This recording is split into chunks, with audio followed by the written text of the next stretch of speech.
Hello everyone. আজকে আমাদের 21 number ব্যাচের 8 নাম্বার ক্লাস।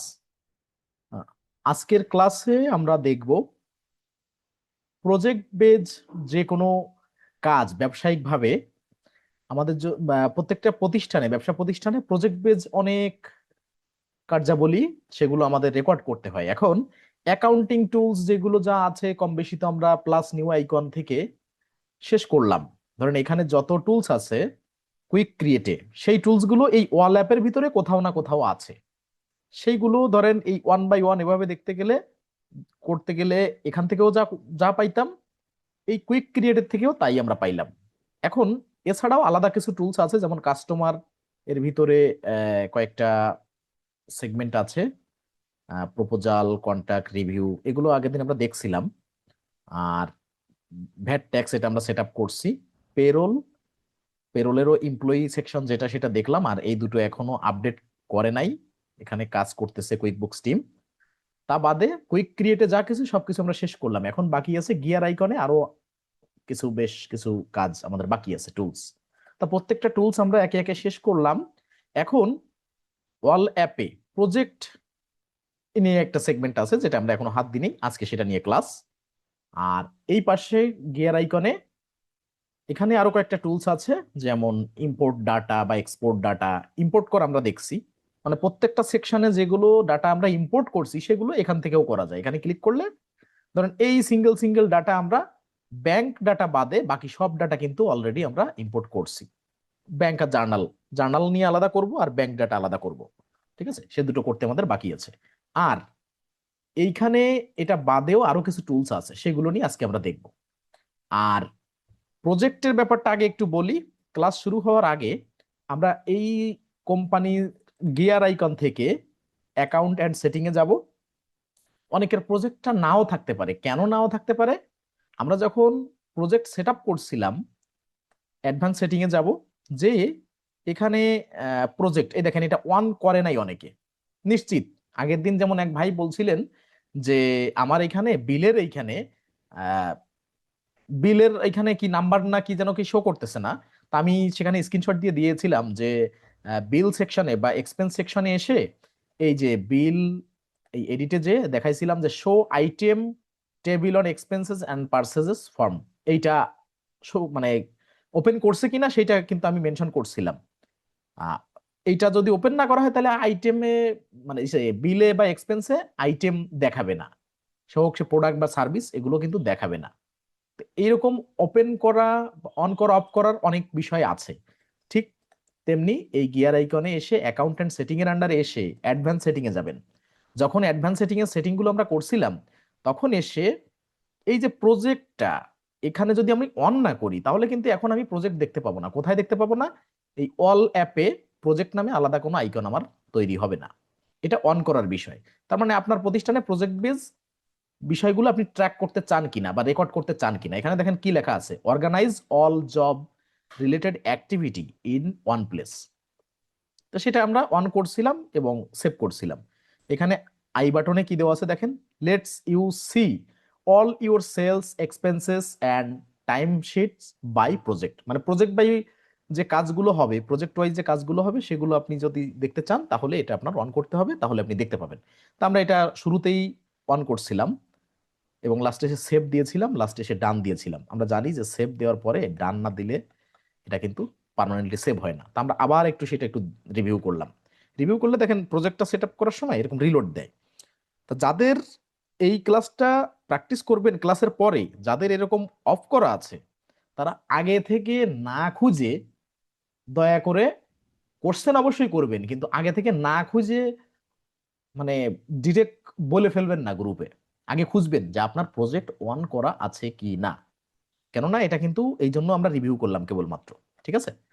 তো এটা বলার পরেও যদি আপনি না খোঁজেন, তার আগে যদি বলেন যে আমার প্রজেক্ট আমি খুঁজে পাচ্ছি না, ঠিক আছে, তার জন্য কিন্তু এই এতটুকু টাইম ওয়েস্ট করে আপনাকে সেটা দেখালাম।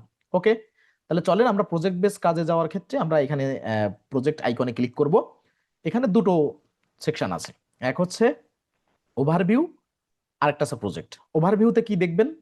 ওভারভিউতে আপনার এই প্রজেক্ট বেস কি কি কাজ আছে বা কি কি রেকর্ড করছেন সেগুলো শর্টে একটা সামারি দেখতে পারবেন, ড্যাশবোর্ডটা, প্রজেক্টের ড্যাশবোর্ডটা, যেমন এখানে estimate versus actual income, project expenses, project progress মানে কতদূর অগ্রসর হয়েছে প্রজেক্ট, তারপরে এখানে আছে অ্যাকচুয়াল ইনকাম ভার্সেস কস্ট, ঠিক আছে, প্রত্যেকটা এখানে তুলনা করার যে মানে কম্পেয়ার করার যে বিষয়গুলো সেগুলো দেখতে পারবেন, এস্টিমেট ভার্সেস অ্যাকচুয়াল কস্ট, তারপর ইনভয়েসেস, টাইম কস্ট আওয়ার, এই বিষয়গুলো সব কিন্তু এখানে শর্ট ওভারভিউতে দেখতে পারবেন, যেমনটা সফটওয়্যারের ড্যাশবোর্ডের দেখতে পাই আমরা।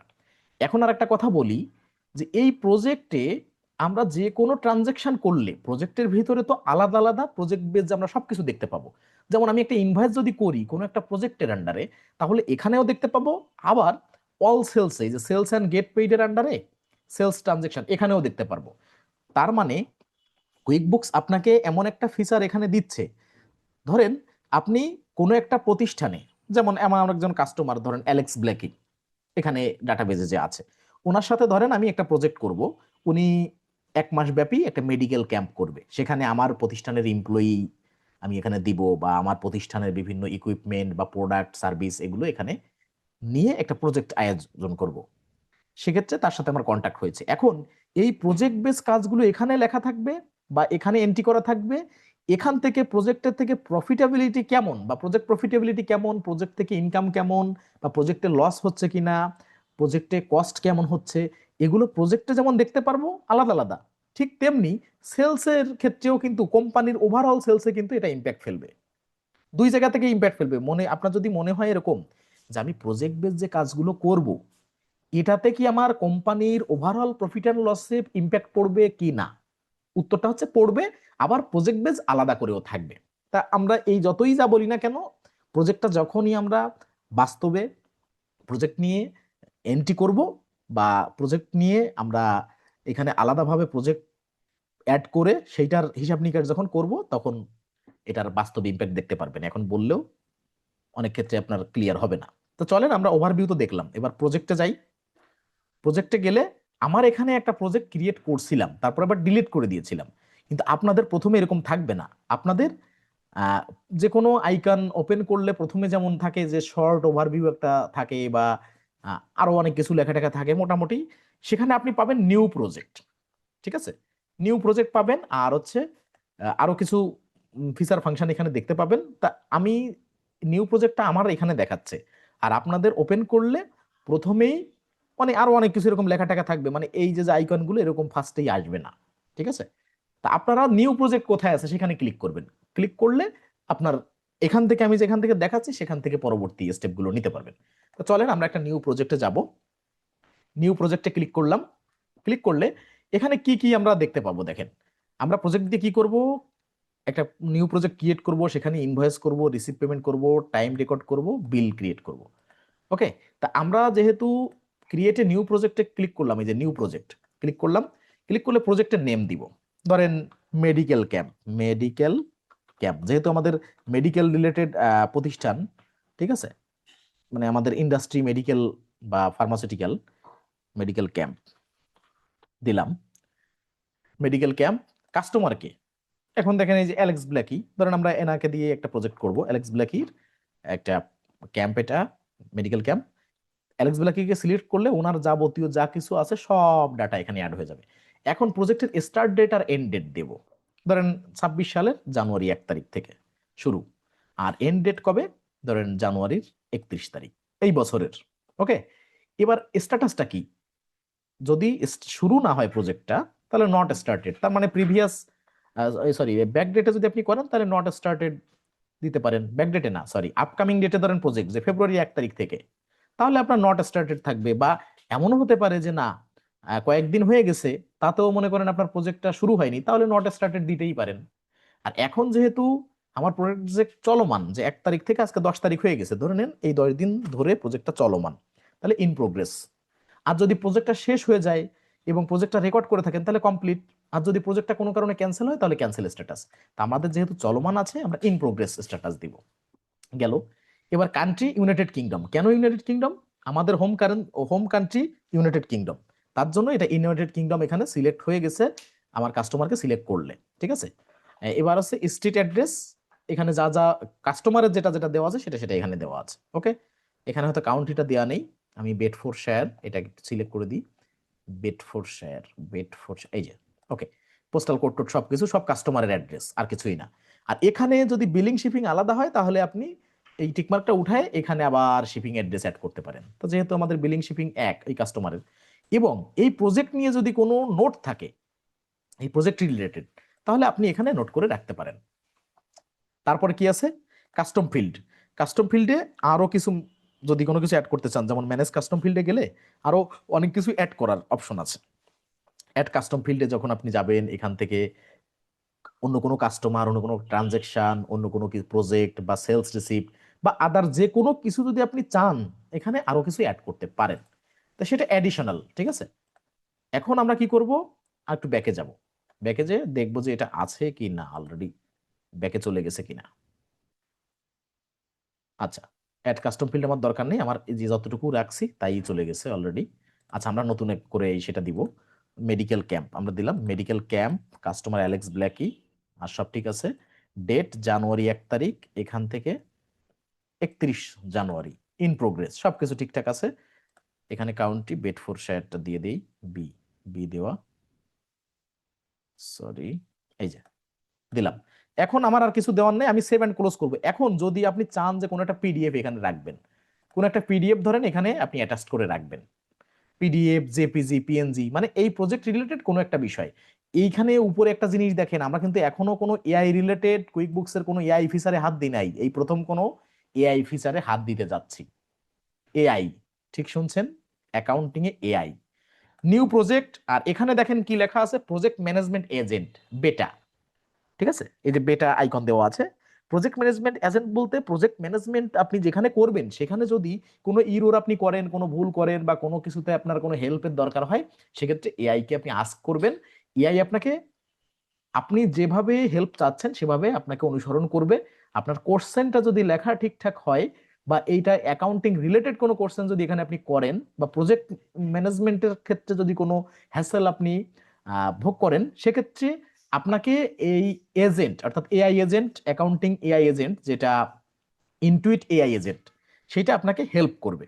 কিভাবে হেল্প করবে আমরা ধাপে ধাপে দেখব, ঠিক আছে। শুধু জাস্ট মেনশন করলাম যে এখানে এআই এর ব্যবহার আছে প্রজেক্ট ম্যানেজমেন্ট এজেন্টে। ওকে, তাহলে আমরা এখানে সেভ অ্যান্ড ক্লোজ করলাম, সেভ অ্যান্ড ক্লোজ করে একটা প্রজেক্ট আমরা স্টার্ট করব। দেখেন এইখানে আমার কিন্তু প্রজেক্ট চলে আসছে। এখন দেখেন এই প্রজেক্টটা ওপেন করলে, ওভারভিউতে গেলে, ধরেন আমি যখনই প্রজেক্টটা সেভ করব তখন এরকম দেখাবে, income versus cost, profit margin, open invoice, overdue invoice, ইত্যাদি ইত্যাদি। এরপরে এখানে income minus cost equal to profit, এরকম আলাদা ড্যাশবোর্ড থাকবে। যেমনটা কোম্পানির একটা ড্যাশবোর্ড আছে, এই কোম্পানির কুইক বুকসের যে কোম্পানিটা আমরা মানে এখানে ইন্টিগ্রেট করছি বা যা ডাটাবেজ অ্যাড করছি, তার একটা এরকম ড্যাশবোর্ড আছে। আবার প্রজেক্ট ওয়াইজ আলাদা আলাদা ড্যাশবোর্ড আপনি পাবেন, যেখানে income minus cost equal to profit এরকম ক্যালকুলেশন এখানে অটোমেটিক পাতানো আছে। আপনার যেমন ট্রানজেকশন রেকর্ড করবেন সেভাবে কিন্তু আপনার প্রফিটেবিলিটি গুলো আপনি এখানে দেখতে পারবেন। এরপরে ইনকামের ক্ষেত্রে কি কি দেখতে পারবেন, ইনভয়েস দেখতে পারবেন। এরপরে আওয়ারলি টাইম কস্ট এখানে দেখতে পারবেন, এক্সপেন্স দেখতে পারবেন, বিল। আমরা একটু দেখে করি। তারপর এখানে আমি শর্টে কি কি আছে, ওভারভিউ, ট্রানজেকশন, এরপর ট্রানজেকশনে এস্টিমেট, ইনভয়েস, এক্সপেন্স, বিল, এই চারটা এখানে প্রজেক্টে রেকর্ড করা যাবে। এরপর টাইম অ্যাক্টিভিটি দেখি যাবে, উইকলি টাইম শিট, তারপরে সিঙ্গেল টাইম অ্যাক্টিভিটি, এই দুটো অ্যাড করা যাবে। Project report, project profitability report এখান থেকে দেখা যাবে, যেমনটা আমরা কোম্পানি ডাটাবেজে প্রফিট অ্যান্ড লস রিপোর্ট দেখি, ঠিক এই প্রজেক্টের প্রফিট অ্যান্ড লস দেখতে গেলে প্রজেক্ট প্রফিটেবিলিটি রিপোর্টে আসতে হবে। Time cost by employee or supplier, এই টাইম কস্ট গুলো সিঙ্গেল টাইম বা উইকলি টাইম শিটের মাধ্যমে যেভাবে টাইম ওয়াইজ যে কস্টটা হচ্ছে এমপ্লয়ির বা সাপ্লায়ারের, সেটা এখান থেকে দেখতে পারবো। Unbilled time and expenses, time এবং এক্সপেন্স রেকর্ড করা হয়েছে কিন্তু এখনো আনবিল্ড অবস্থায় আছে, সেটা এখান থেকে দেখতে পারবো। Estimate and progress invoicing summary by project, এই প্রত্যেকটা প্রজেক্ট ওয়াইজ এস্টিমেট বা প্রোগ্রেস ইনভয়েসিং বলতে বোঝাচ্ছে কি, একটা এস্টিমেটকে বারংবার ইনভয়েসে কনভার্ট করা সিস্টেমকে বলে প্রোগ্রেস ইনভয়েসিং। তাহলে এই বিষয়গুলো, এই প্রজেক্ট ওয়াইজ এস্টিমেট এবং সেটাকে এস্টিমেটকে ভেঙে ভেঙে বারংবার যে পার্শিয়াল ইনভয়েস করা, সেই যে সামারি রিপোর্ট, সেগুলো এখান থেকে আমরা দেখতে পাবো। এরপরে প্রজেক্ট ডিটেলসে যাব, এখান থেকে দেখতে পারবো যে প্রজেক্টে কোন কাস্টমার, প্রজেক্টের নাম কি, কাস্টমারের নাম কি, কাস্টমারের ডিটেল কি, প্রজেক্টের স্ট্যাটাস কি, ইন প্রোগ্রেস, নোটে কিছু লেখা নাই আপাতত। এরপরে অ্যাড্রেস, বিলিং, শিপিং অ্যাড্রেস একই, সেজন্য এই। এরপর সাথে যদি কাস্টম ফিল্ড কোনো কিছু অ্যাড করতে চাই এখান থেকেও অ্যাড করতে পারবো। তারপরে অ্যাটাচমেন্ট, এখানে অ্যাটাচমেন্টে কিছু রাখা আছে কিনা, ধরেন আমরা দেখছি নেই, কিন্তু যদি আপনি চান এখনো যেখান থেকে প্রজেক্ট ক্রিয়েট করছিলাম সেখানেও যেমন এরকম রাখা যাইতো, এখানেও আপলোড করে রাখা যাবে কোনো অ্যাটাচমেন্ট, পিডিএফ হোক বা জেপিজি বা পিএনজি এগুলো। এখন যদি আমরা ক্লিক করি অল প্রজেক্ট, এখন দেখেন এই যে একটা প্রজেক্ট আমার মেডিকেল ক্যাম্প, এটা এখানে দেখা যাবে শর্টে। আর এটার উপরে ক্লিক করলে এতক্ষণ যেখানে ছিলাম সেখানে আমরা থাকবো। এই যে ওভারভিউ, ট্রানজেকশন, টাইম, তার মানে এইটা হচ্ছে প্রজেক্ট ওপেন করার পর এরকম দেখাবে। আর যদি আমি অল প্রজেক্টে যাই তাহলে প্রথমে দেখাবে এরকম। ওকে, এখানে স্ট্যাটাস আছে কি, ইন প্রোগ্রেস, তার মানে আপনার ধরেন এখানে 20টা প্রজেক্ট আছে, তার ভিতরে আপনি ফিল্টার করে করে দেখতে পারবেন কোনটা কোন অবস্থায় আছে, ইন প্রোগ্রেস কয়টা, নট স্টার্টেড কয়টা আছে, অল স্ট্যাটাস মানে সব প্রজেক্ট এখানে দেখতে পারবেন, ইন প্রোগ্রেস বা নট স্টার্টেড বা কমপ্লিট বা ক্যান্সেল সব, আবার আলাদা আলাদা ফিল্টার করেও দেখতে পারবেন। এরপরে কাস্টমারের নাম দিয়ে সার্চ করতে পারবেন, যেমন আমরা এখানে কাস্টমারে এসে অ্যালেক্স ব্ল্যাকে দিলে তার আন্ডারে কয়টা প্রজেক্ট আছে সেটা আমরা দেখতে পারবো। ঠিক আছে, এখন ধরেন এখানে ক্যান্সেল দেওয়া আছে বিধায় এই যে অল স্ট্যাটাস দিলাম, অ্যালেক্স ব্ল্যাকি লিখে এখন সার্চ করলে অ্যালেক্স ব্ল্যাকের সাথে একটা প্রজেক্ট আছে।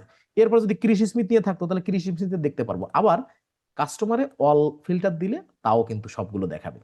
এন্ড ডে আমরা কাস্টম ডেট ওয়াইজ দেখতে পারবো যে প্রজেক্টটা এন্ড হওয়ার কথা ছিল কবে, সেই এন্ডিং ডেট দিয়ে আমরা দেখতে পারবো। বা এখানে দেখবেন আপনারা একটু ঘাটাঘাটি করে যে এন্ডিং দিস উইক, যে এই উইকে শেষ হবে বা হয়েছে এরকম, সরি এই উইকে শেষ হবে, আর এন্ডেড ইয়েস্টারডে যে গতকালকে এটা শেষ হয়েছে এমন কোনো প্রজেক্ট, এন্ডিং টুডে আজকে শেষ হবে এরকম কোনো প্রজেক্ট আছে কিনা, এরকম আলাদা আলাদা কাস্টমাইজ করে দেখতে পারবো।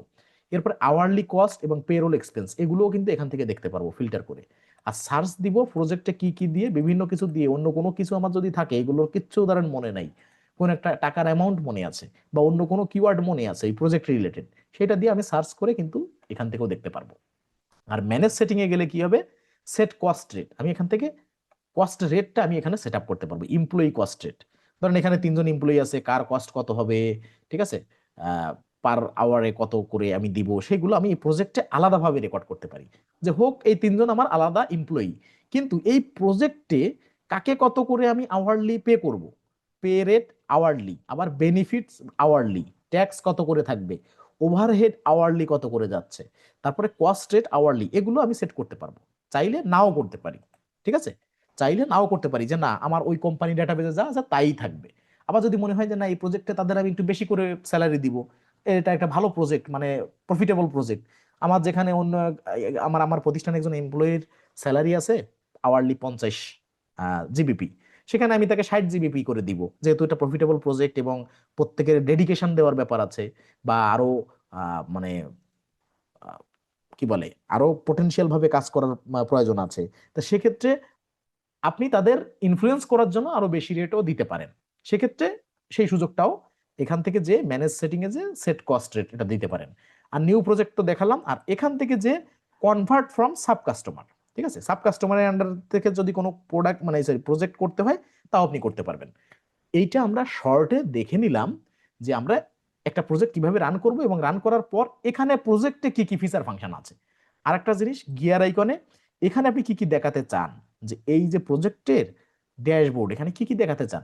নোট তো আমরা এখানে দেওয়া নাই তাই দেখাইনি, যদি নোট দেওয়া থাকতো তাও কিন্তু নোট এখানে শো করতো, কই এই যে নোট, তো যেহেতু দেওয়া নাই এটা আর আমরা বাদ দিলাম। যদি মনে করেন যে না কোনো অ্যাকশন বা এখান থেকে টাইম বা প্রফিট মার্জিন বা ইনকাম ভার্সেস কস্ট এগুলো আমি দেখাবো না, কোনোটা আপনি যদি দেখাতে না চান, এই গিয়ার আইকনে এসে দেখেন কোম্পানির গিয়ার আইকন আছে উপরে এইটা, আর এইটা হচ্ছে প্রত্যেকটা ফিচার ফাংশনের গিয়ার আইকন। আমি প্রজেক্টে ঢুকছি, প্রজেক্টের গিয়ার আইকন এইটা, আমি কি কি শো করব মানে করতে চাই সেগুলো এখানে টিকমার্ক দেওয়া আছে, যদি এর ভিতরে কোনো কিছু শো করতে না চাই টিকমার্কটা উঠাই দিলেই হয়ে যাবে। তারপরে যদি কোনো প্রজেক্ট ডিলিট করা হয় আমি যদি টিকমার্ক দিই শো ডিলেটেড প্রজেক্ট, এই দেখেন এক্স ওয়াই জেড, এটা দিয়ে আমি একটা প্রজেক্ট করছিলাম, সেটা ডিলিট করছিলাম, কিন্তু পার্মানেন্টলি কুইক বুকস থেকে কিন্তু ডিলিট হয় না। সেক্ষেত্রে আমি কিন্তু এইখানে টিকমার্ক দিলে শো ডিলেটেড প্রজেক্ট সেটা কিন্তু শো করছে এখানে, ঠিক আছে। আমি আবার দেখা যাচ্ছে যে না আমি চাই না শো করতে, তাহলে আমার রানিং প্রজেক্ট যা আছে তাই দেখাবে। এইটা সব দেখে নিলাম। এইবার আসেন প্রজেক্টে আমরা কেবল শুরু করলাম, নিউ প্রজেক্ট কিভাবে ক্রিয়েট করতে হবে সেটা করলাম, এবং প্রজেক্ট রিলেটেড সমস্ত ফিচার ফাংশন দেখলাম। এখন ইনভয়েস করব, ধরেন মেডিকেল প্রজেক্ট রিলেটেড বিষয়, তাহলে আমরা এই প্রজেক্টে আগে ঢুকবো। প্রজেক্ট নিয়ে যদি কোনো ট্রানজেকশন করতে হয় অবশ্যই প্রজেক্ট ওপেন করতে হবে। ক্লিক করলাম। এখন কি করতে হবে? ইনভয়েস করতে হবে। কি ইনভয়েস করব?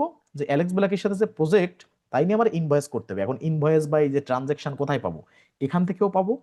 এই যে ট্রানজেকশন, এস্টিমেট, ইনভয়েস, এক্সপেন্স, বিল, এখান থেকে করতে পারবো। আবার অ্যাড প্রজেক্টের এই যে অ্যাড টু প্রজেক্ট, এখানে এসে invoice, receive payment, expense, estimate, time, bill, purchase order, sales order, এগুলোও করতে পারবো। তো যে কোনো জায়গা থেকে। তো এটা তো আপনারা চাইলে দেখতে পারতেছেন, কিন্তু আমি এখান থেকে করি। একই জিনিস। ধরেন ইনভয়েস করলাম। এখন হিসাবগুলো কেমন হবে, দেখাবে কেমন, সেটা একটু দেখবেন। দেখেন এখানে কাস্টমারের নেম কি? Medical camp. কেন মেডিকেল ক্যাম্প? এটা কি কোনো কাস্টমার না? দেখেন এখানে একটা জিনিস তফাৎ দেখেন, বাকি সমস্ত কাস্টমার আমার এখানে আছে, সবাই কিন্তু কাস্টমার। কিন্তু অ্যালেক্স ব্লাকির থেকে একটু ডাইনে সরে এসে মেডিকেল ক্যাম্প এটা লেখা আছে। এই যে প্রজেক্ট অফ অ্যালেক্স ব্ল্যাকি, কেন এটা লেখা আছে? এই কাস্টমারের আন্ডারে, যেমনটা আমরা দেখছিলাম payroll expense as a chart of account যখন অ্যাড করছিলাম, তখন এই পেরোল এক্সপেন্স ছিল এই বরাবর। ঠিক পেরোল এক্সপেন্সের আন্ডারে যখন চার্ট অফ অ্যাকাউন্টে আরো সাব অ্যাকাউন্ট অ্যাড করছিলাম তিনটা, সেই সাব অ্যাকাউন্ট অ্যাড করার পরে দেখছিলাম যে পেরোল এক্সপেন্স যদি শুরু হয়ে থাকে এইখান থেকে, অর্থাৎ সেটা যেহেতু প্যারেন্ট অ্যাকাউন্ট, এখান থেকে এই পর্যন্ত, ঠিক তার থেকে নিচে যে একটু ডাইনে সরে এসে দেখছিলাম সাব অ্যাকাউন্ট। ঠিক এমনি প্রত্যেকটা কাস্টমার যেমন মানে সমান্তরাল আছে, সেরকমই আছে আগের মতো। কিন্তু কোনো কাস্টমারের আন্ডারে যদি প্রজেক্ট থাকে, সেই কাস্টমারের নামের থেকে একটু ডাইনে সরে এসে নিচেই দেখেন প্রজেক্টগুলো অ্যাসাইন করা থাকবে। তার মানে এই অ্যালেক্স ব্ল্যাকি আজ আমার কাস্টমার, আবার অ্যালেক্স ব্ল্যাকির সাথে আলাদা প্রজেক্ট বেস কাজ, সেইটা অ্যালেক্স ব্ল্যাকির নামের সাথে একটু নিচে সরিয়ে এসে ডান দিকে সরানো থাকবে, যাতে প্রজেক্ট কোনগুলো আমরা যাতে ফাইন্ড আউট করতে পারি। এটা কুইক বুকসের সিস্টেম। ওকে, তাহলে আমাদের এখন কিন্তু মেডিকেল ক্যাম্প এটা নাম দিয়ে আমরা প্রজেক্ট বুঝে ফেলছি। আগে লেখা থাকতো medical camp of Alex Blackie, এখন এটা কিন্তু না। ঠিক আছে, এটা আমরা জাস্ট মেডিকেল ক্যাম্প দিয়ে বুঝলাম। এখন আমার যেহেতু 1 তারিখ থেকে প্রজেক্ট শুরু, তা ধরেন যেদিন আমার প্রজেক্ট শুরু হয়েছে 1/1/2026, সেদিন আমার প্রথম কিছু প্রোডাক্ট নিয়ে মেডিকেল ক্যাম্পটা শুরু করা রাখছে। কি কি? ধরেন এখান থেকে আমার একটা মেডিকেল ক্যাম্পের জন্য অ্যাডহেসিভ ব্যান্ডেজ নিয়েছি, কোয়ান্টিটি হচ্ছে সরি 10টা। এখানে ভ্যাট আছে কত? 10%। এখানে অ্যাডহেসিভ ব্যান্ডেজ আছে কিনা? অ্যাডহেসিভ ব্যান্ডেজ নাই। তাহলে আমি এটাকে কপি করব, কপি করে ক্লাসে অ্যাড করে দিব, অ্যাড ক্লাস। ওকে, সেভ দিলাম। এখানে অ্যাডহেসিভ ব্যান্ডেজ চলে আসছে। এরপরে ধরেন একটা মেডিকেলের প্রজেক্ট মানে প্রথমে অনেক কিছুই লাগে।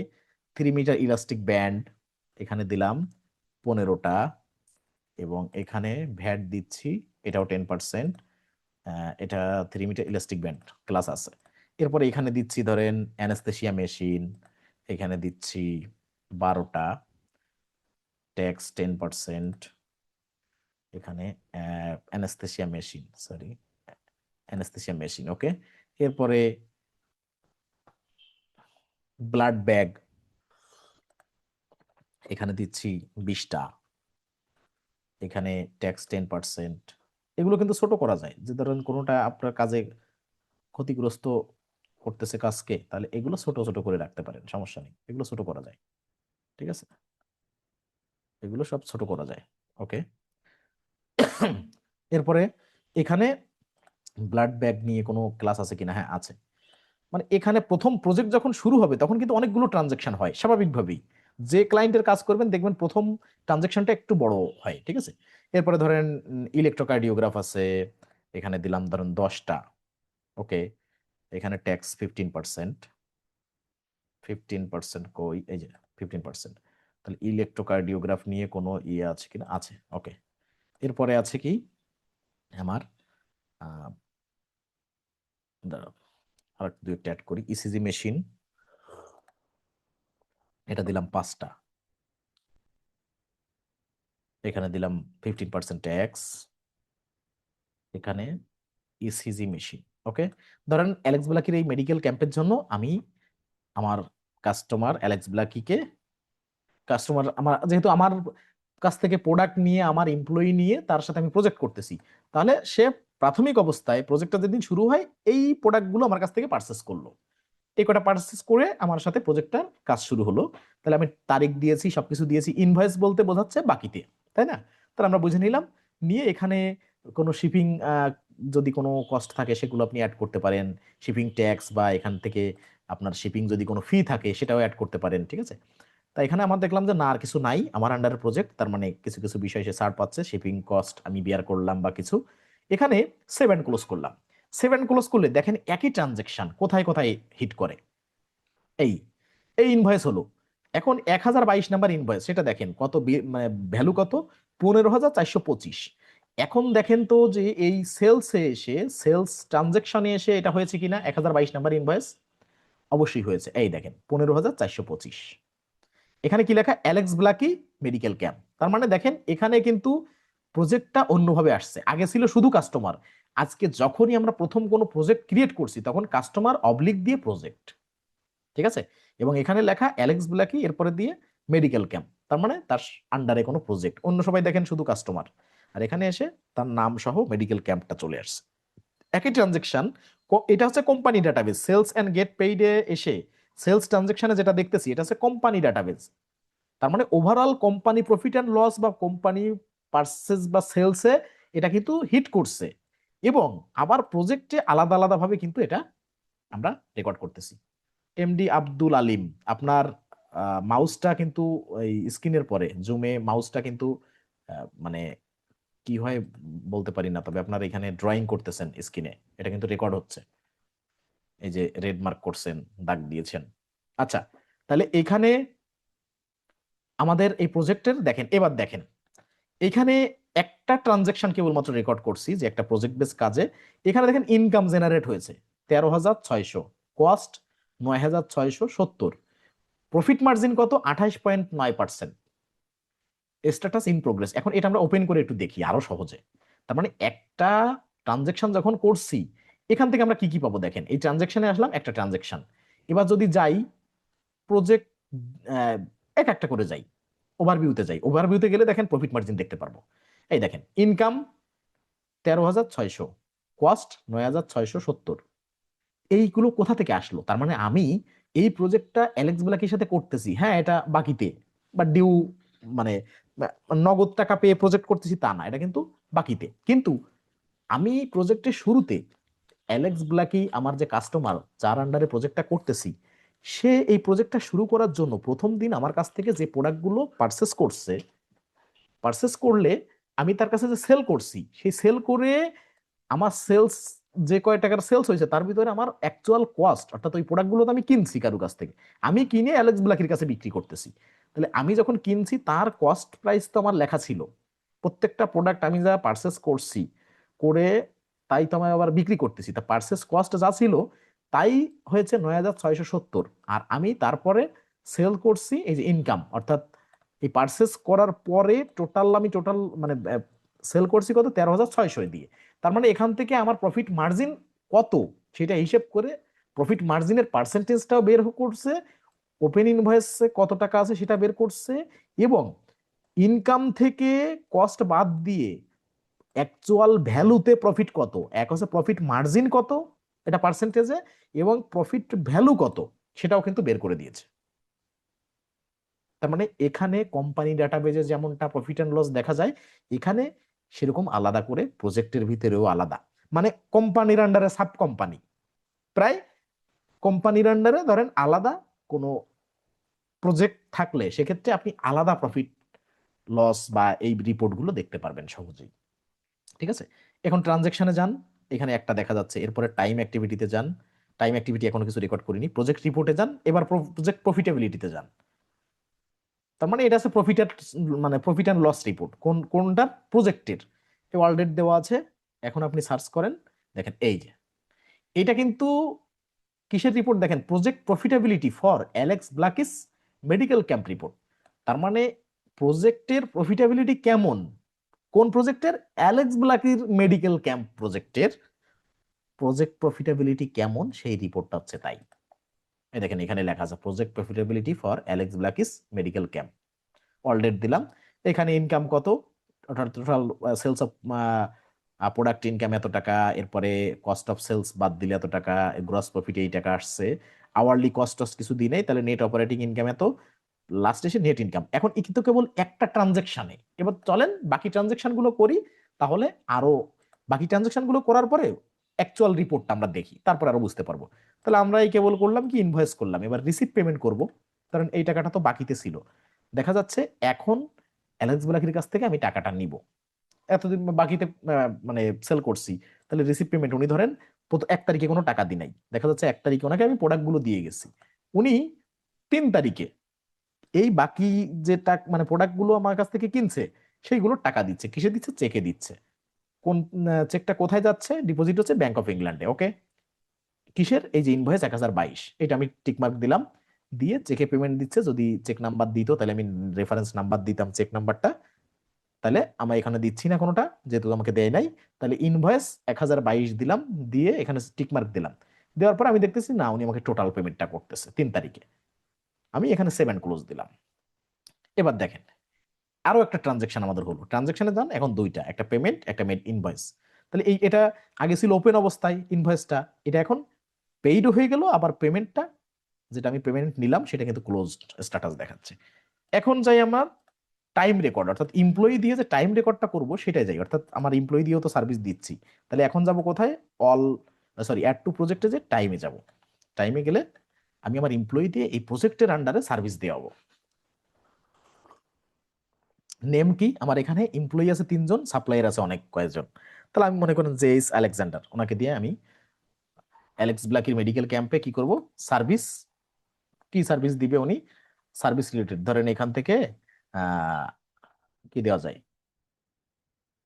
ব্লাড প্রেশার স্ক্রিনিং করছে, ব্লাড প্রেশার স্ক্রিনিং, এটা বিলেবল পার আওয়ার কত, বিল করা হবে 90 জিবিপি করে। ওকে, ক্লাস কি হবে, এটাকে ক্লাসে অ্যাড করে দিব, ব্লাড প্রেশার স্ক্রিনিং, এটা কপি করে ক্লাসে অ্যাড করব। ক্লাসে, ক্লাসে দেখি আছে কিনা অ্যাড করা, ব্লাড প্রেশার না, ব্লাড ব্যাগ আছে। ওকে, এখানে অ্যাড করে দিব এই ব্লাড প্রেশার স্ক্রিনিং, অ্যাড করলে দিলাম। এরপরে স্টোর কোনটা, ধরেন ইউকে লোকেশনেই, যদি আলাদা স্টোর হতো তো দিতাম। আর কস্ট রেট পার আওয়ার, তো ধরেন এটা আমি ধরেন ওনাকে কত দিব, এই বিলাবেলটা হচ্ছে আমি কোম্পানির জন্য সেল করতেছি, কোম্পানির জন্য এই এই প্রফিটটা আমি আমার কোম্পানি পাবে, মানে এই টাকাটা কোম্পানি পাবে, যে আমার এমপ্লয়ি দিয়ে সার্ভিস দেওয়াচ্ছি, তার জন্য আমি আমার কাস্টমারকে বিল করব 90 জিবিপি করে।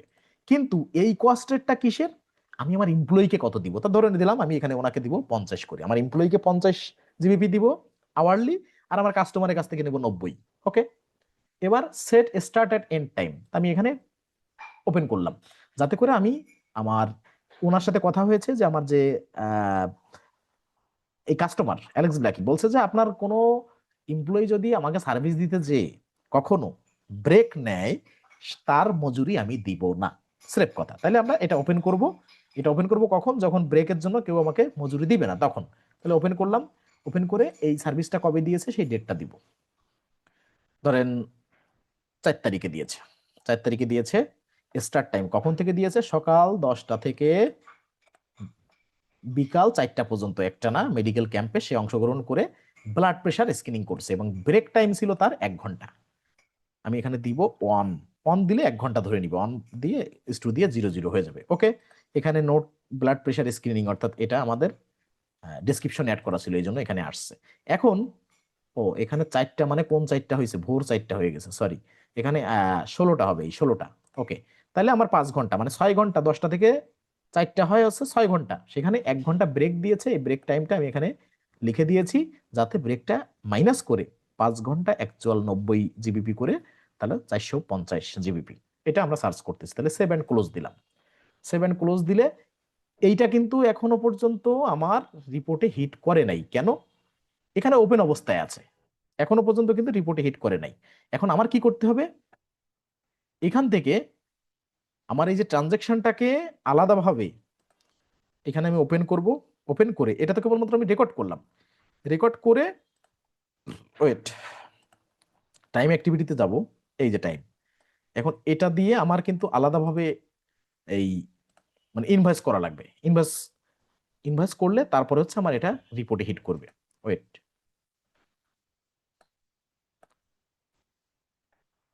যেমনটা আমরা টাইম টাইম রেকর্ড করছিলাম, আহ দাঁড়ান, দুই জায়গা থেকে দুই রকম ফিচার ফাংশন আসতেছে।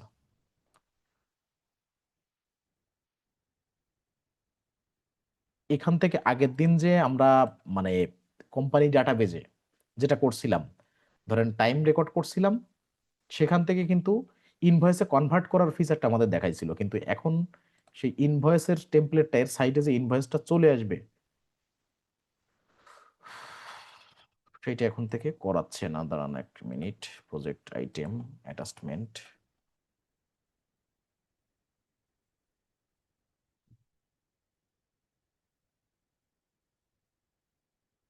ওয়েট, এটা আমার কোম্পানি ডাটাবেস থেকে করা লাগবে মেবি। সেলস ট্রানজেকশনে যাই।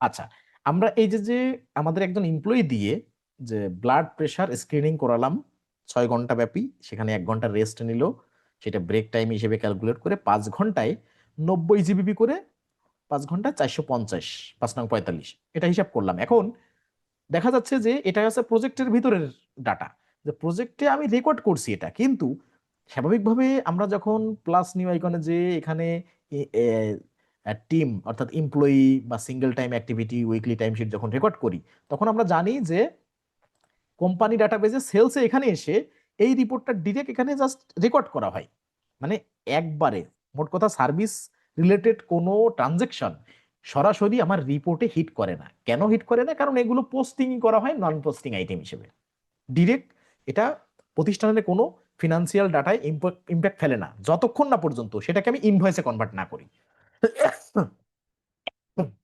তার মানে টাইম ট্র্যাকিং হোক সেটা সিঙ্গেল টাইম অ্যাক্টিভিটি বা উইকলি টাইম শিট, আমি যখনই কোনো টাইম দিয়ে কোনো ট্রানজেকশন করব, তখন এটা সরাসরি রিপোর্টে হিট করে না, কেননা এটা নন পোস্টিং আইটেম হিসেবে আমার কোম্পানি ডাটাতে অ্যাড হয়। যখন আমি এটাকে ইনভয়েসে কনভার্ট করি, তখন এটা রিপোর্টে হিট করে।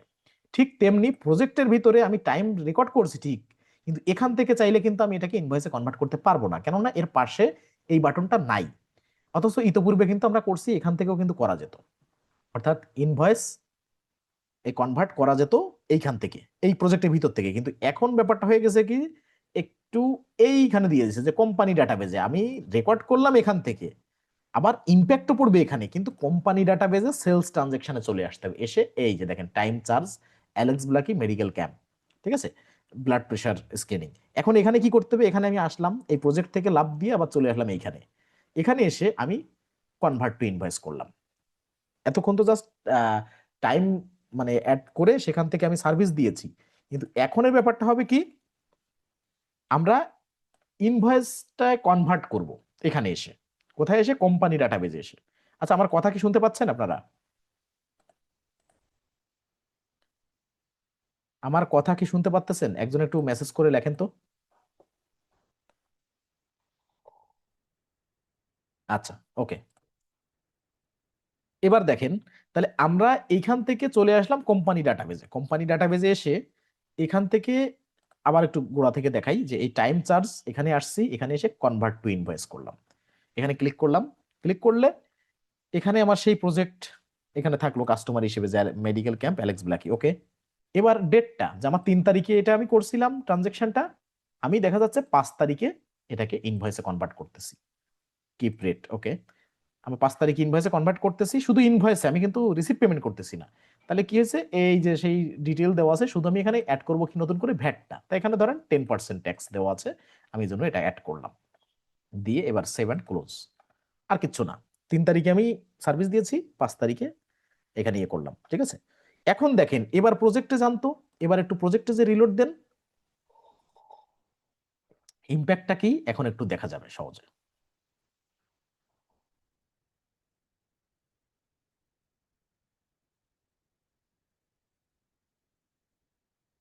আচ্ছা, ওইটা রিলোড হতে থাকুক, আমরা আরো দু একটা ট্রানজেকশন করব প্রজেক্ট নিয়ে।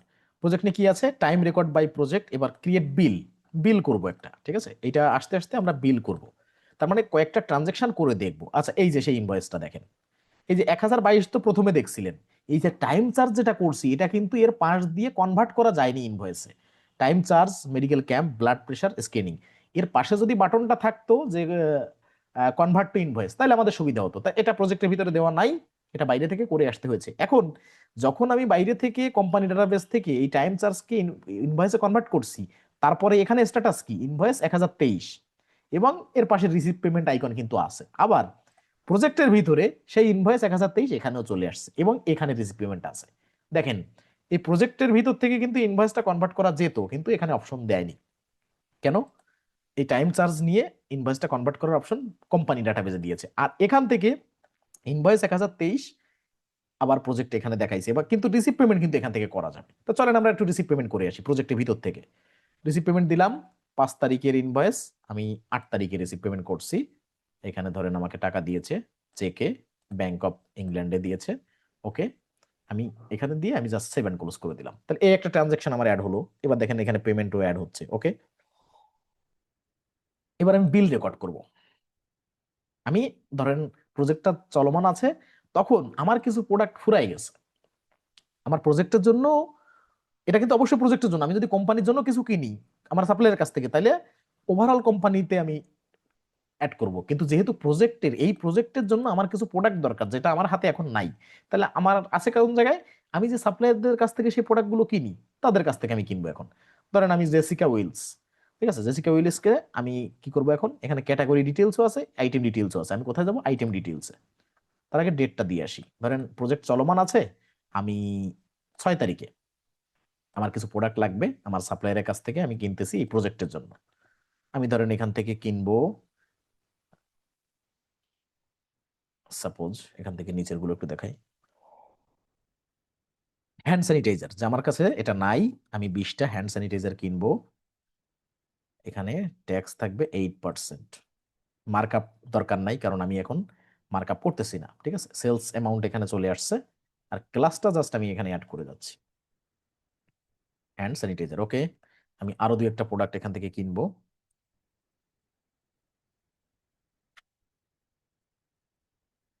লাইফ সেভিং ইকুইপমেন্ট, এখানে 15 পিস, ট্যাক্স 10%। এখান থেকে লাইফ সেভিং ইকুইপমেন্ট এল। ওকে, এরপরে আরো কিছু দিব, সার্জিক্যাল ইকুইপমেন্ট 25 পিস, এখান থেকে 15% দিলাম ভিডিএস ট্যাক্স। আর এখানে সার্জিক্যাল ইকুইপমেন্ট। ওকে, এবার আছে কি?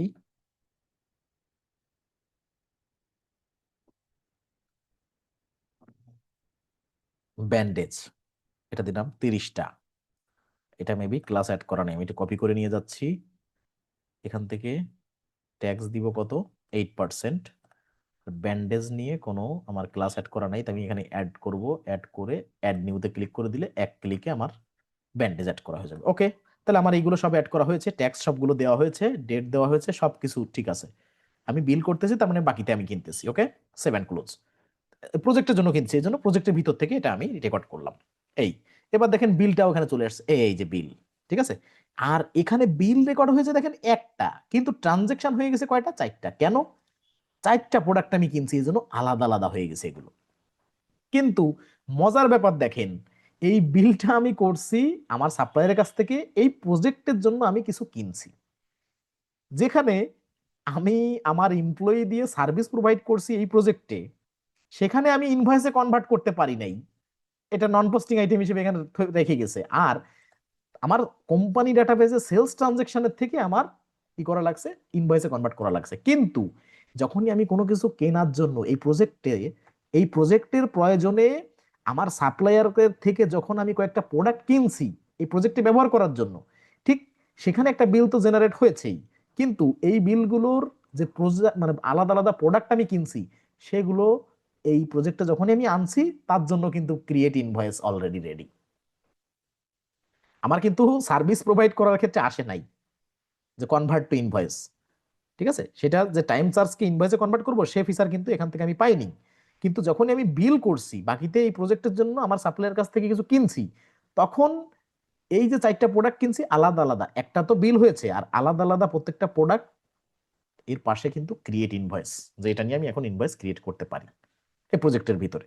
ঠিক আছে, এরকম একটা অপশন কিন্তু চলে আসছে। তাহলে এখন আমি কিনছি আমার সাপ্লায়ারের কাছ থেকে, সেইটা আমি রেকর্ড করলাম প্রজেক্টের ভিতরে, যাতে অ্যালেক্স ব্লাকি যাতে দেখে যে হ্যাঁ তার প্রজেক্টের জন্য আমি কি কিনছি, এটা তো সত্যতা যাচাই করা লাগবে, তাই না? তো সেটা বিলের ট্রানজাকশনটাও দেখবে, সে কাস্টমার দেখবে। এখন আমি কি করব, যে আমি যে আমার সাপ্লায়ারের কাছ থেকে প্রোডাক্ট কিনছি, কত করে কিনছি, দেখেন এখানে কিন্তু আমার একটা হিসাব আছে। 31,350 একটা আলাদা একটা অ্যামাউন্ট, আর টোটাল এক্সপেন্স 35,362.50, এটা আলাদা এক্সপেন্স। খেয়াল করেন, দুটো কিন্তু এখানে লেখা। মানেটা কি? আপনি যখন ইনভয়েসটা কনভার্ট করবেন তখন নিজেই বুঝে যাবেন। চলেন আমরা একটা ইনভয়েসে কনভার্ট করে আসি।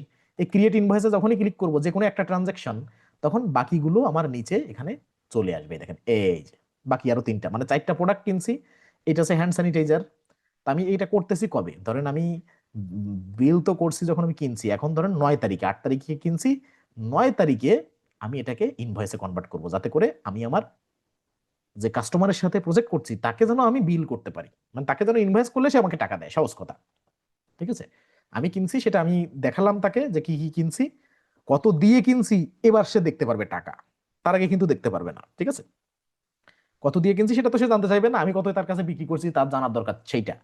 আমার কাছে হিসাব থাকবে আমি সাপ্লায়ারের কাছ থেকে কয় টাকা কিনছি, সেইটা আমার এই সেলস ট্রানজাকশন এখানে চলে আসবে কোম্পানি ডেটাবেসে। আর সে দেখবে, যে আমার কাস্টমার, সে দেখবে এই প্রজেক্টে আমি তার জন্য প্রোডাক্ট কিনছি, কিন্তু সেই প্রোডাক্টের দাম আমি কত দিয়ে কিনছি সে সেটা দেখবে না, আমি তার কাছে কত করে বিক্রি করতেছি সে দেখবে, যে তার প্রয়োজনে আমি প্রোডাক্ট কিনছি, কিন্তু সেই প্রোডাক্টগুলোর দাম কত, অর্থাৎ তার কাছ থেকে আমি যে কয় টাকা নিচ্ছি সেইটাই দাম। তাহলে আমি এটা একটা এখানে আছে, আর বাকিগুলো আমি এই একটা অ্যাড করলাম, এই একটা অ্যাড করতে পারি, চাইলে আমি অ্যাড অলে ক্লিক করে সবগুলো অ্যাড করে দিতে পারি। দেখেন তো এই যে সেই বিলটা কিনা, হ্যাঁ এই সেই বিল, শুধু আমি 9 তারিখে এখানে ইনভয়েস করতেছি কাকে, আমার কাস্টমারকে, যার সাথে আমি প্রজেক্ট করতেছি তাকে। আমি সাপ্লায়ারের কাছ থেকে কিনলাম, এখন যদি আমি কার জন্য কিনলাম, যার প্রজেক্ট করতেছি সেই কাস্টমারের জন্য কিনলাম, তাহলে তাকে যদি আমি ইনভয়েস না করি, হবে হবে না। তাহলে আমি সেটা এখন করলাম, করে ডেট টেট সবকিছু দিলাম, দিয়ে আমি এখানে সেভ এন্ড ক্লোজ, যে না আমি তোমার জন্য প্রোডাক্ট কিনছি, এই যে সেই ইনভয়েস, আমাকে এই পেমেন্ট গুলো করতে হবে তোমার। এখন দেখেন এই সবগুলো কিন্তু ইনভয়েসে কনভার্ট হয়ে গেছে। দেখেন একটা আমি ওপেন করছিলাম এখান থেকে, একটার সাথে বাকি তিনটা গেথে, মানে 4টাই একসাথে নিয়ে আসছি, যেন কনভার্টেড লেখা উঠে গেছে। এবং এই যে ইনভয়েস 1024, এবং এই যে 41,000 ছিল, 31,350, এরপরে এক্সপেন্স হয়েছে 35,362.50, এটা হচ্ছে প্রফিট সহ। ঠিক আছে, একটা আছে আমার অ্যাকচুয়াল কস্ট, যেটা দিয়ে আমি আমার সাপ্লায়ারের কাছ থেকে কিনছি, আর এইটা হচ্ছে আমার প্রফিট মার্জিন সহ। সরি, ক্লিক পড়ে গেল, এটা ক্লিক পড়ে গেল, সরি। তার মানে এখানে কিন্তু আমি আমার কাস্টমারকে সেটাই দেখাবো যেটা আমি তার কাছে সেল করি, আর এখানে আমি আমার সাপ্লায়ারের কাছ থেকে যেটা কিনেছি এটা কিন্তু সেই টাকাটা। ঠিক আছে, এখন এখান থেকে আপনি লাগে আরো দেখতে পারবেন, আর এখানে দুটো অ্যামাউন্ট দেখছেন না, এই একটা দেখেন সাব টোটাল, তার মানে ট্যাক্স বাদে হচ্ছে 31,350। এখানে আবার ভাবেন না যে দুটোর ভিতরে কোনটা আমার মানে অ্যাকচুয়াল টাকা, যে এর ভিতরে কোনো লাভ লোকসানের ব্যাপার আছে কিনা, না। আমি ইনভয়েস যেটা দিয়ে করছি, ইনভয়েস করলে যে 41,000 হয়েছে অ্যামাউন্ট, ওইটা হচ্ছে আমি আমার কাস্টমারকে সেল করব, সেখানে আমার প্রফিট থাকবে এইখান থেকে, এই 35,000 থেকে মাইনাস করলে যেটা থাকবে সেইটা। আর এখানে 31,350 এটা হচ্ছে উইদাউট ট্যাক্স, সাব টোটাল। আর যখন এই 3 প্রকার ট্যাক্স অ্যাড করার পর আরো এই টাকাটা অ্যাড হচ্ছে, তার মানে 31,350 হয়ে যাচ্ছে 35,362.50, তার মানে ট্যাক্স সহ 35,000 সামথিং, ট্যাক্স বাদে 31,000 সামথিং। এটা হচ্ছে আমার কস্ট, আমার সাপ্লায়ার যার কাছ থেকে আমি কিনতেছি তার কাছে আমার কস্ট। আর যখন আমি আমার কাস্টমারকে বিল করতেছি তখন 41,535 এটা আমি পাবো তার কাছ থেকে। তার মানে প্রফিট হচ্ছে কত, 35-এর থেকে 41, এই যে গ্যাপটা, এটা হচ্ছে প্রফিট। ওকে, তাহলে আমরা এখন যদি দেখি প্রজেক্ট রিপোর্টে যাই, প্রজেক্ট প্রফিটাবিলিটিতে যাই, এখন আমরা দেখতে পারবো। এখন আমরা একটা প্রজেক্টে মাত্র 3টা 4টা ট্রানজেকশন করলাম, তাতে কিন্তু ইম্প্যাক্ট এখন দেখতে পারবো। কিন্তু আপনার হবে কি, বাল্ক আকারে যখন আরো বেশি ট্রানজেকশন করবেন, পার ডে বেসিসে প্রজেক্টে ট্রানজেকশন করবেন, তখন আরো বেশি দেখতে পারবেন। এখন দেখেন সেলস অফ প্রোডাক্ট ইনকাম 46,000, এরপরে কস্ট অফ সেলস কত, গ্রস প্রফিট কত, আওয়ারলি কস্ট 250 করে পারচেজ করা হয়েছে একটা, এরপরে আনরিয়েলাইজ গেইনের লস এখনো আসে নাই, এরপরে নেট আদার ইনকাম দিয়ে ওভারঅল নেট ইনকাম 8,000 সামথিং এটা আছে। ঠিক আছে, এটা মেবি আরো অলরেডি দিলে মেবি আরো আরো চেঞ্জ হবে। না, ওটা এখন চেঞ্জ হবে না, এটা আপডেট হয়ে গেছে। তার মানে আরো ট্রানজেকশন যখন রেকর্ড করব আরো এটা পরিবর্তিত হতে থাকবে। ঠিক আছে, এখন ব্যাপারটা হচ্ছে যে দুইটা সেটের ট্রানজেকশন তাতে কিন্তু আমরা রেকর্ড করে এটা পেলাম। এখন যদি আপনি ওভারভিউতে আসেন এবার আরো দেখতে পারবেন। এখন কিন্তু আমরা মনে হতে পারে যে প্রথম ট্রানজেকশন করলে মানে প্রফিট ছিল 28 পয়েন্ট সামথিং %, এখন 16 পয়েন্ট কেন? কারণ প্রথম ট্রানজেকশন করেই যে আপনি যদি প্রজেক্টে সব প্রফিট লস করে ফেলেন তা তো হবে না, ট্রানজেকশন হতে থাকবে। এখন দেখেন আপনার ইনকাম এত, কস্ট এত, তাহলে অ্যাকচুয়াল প্রফিট আপনার এত টাকা। এখন কিন্তু এখানে এই ওভারভিউতে দেখতে পাচ্ছেন এক একরকম চিত্র, ট্রানজেকশনে কত ট্রানজেকশন হয়ে গেল। এরপর টাইম অ্যাক্টিভিটিতে দেখা যায় একটা টাইম রেকর্ড করছেন, যদি উইকলি টাইম শিট রেকর্ড করেন তাহলে আরো ইম্প্যাক্ট দেখতে পাবেন।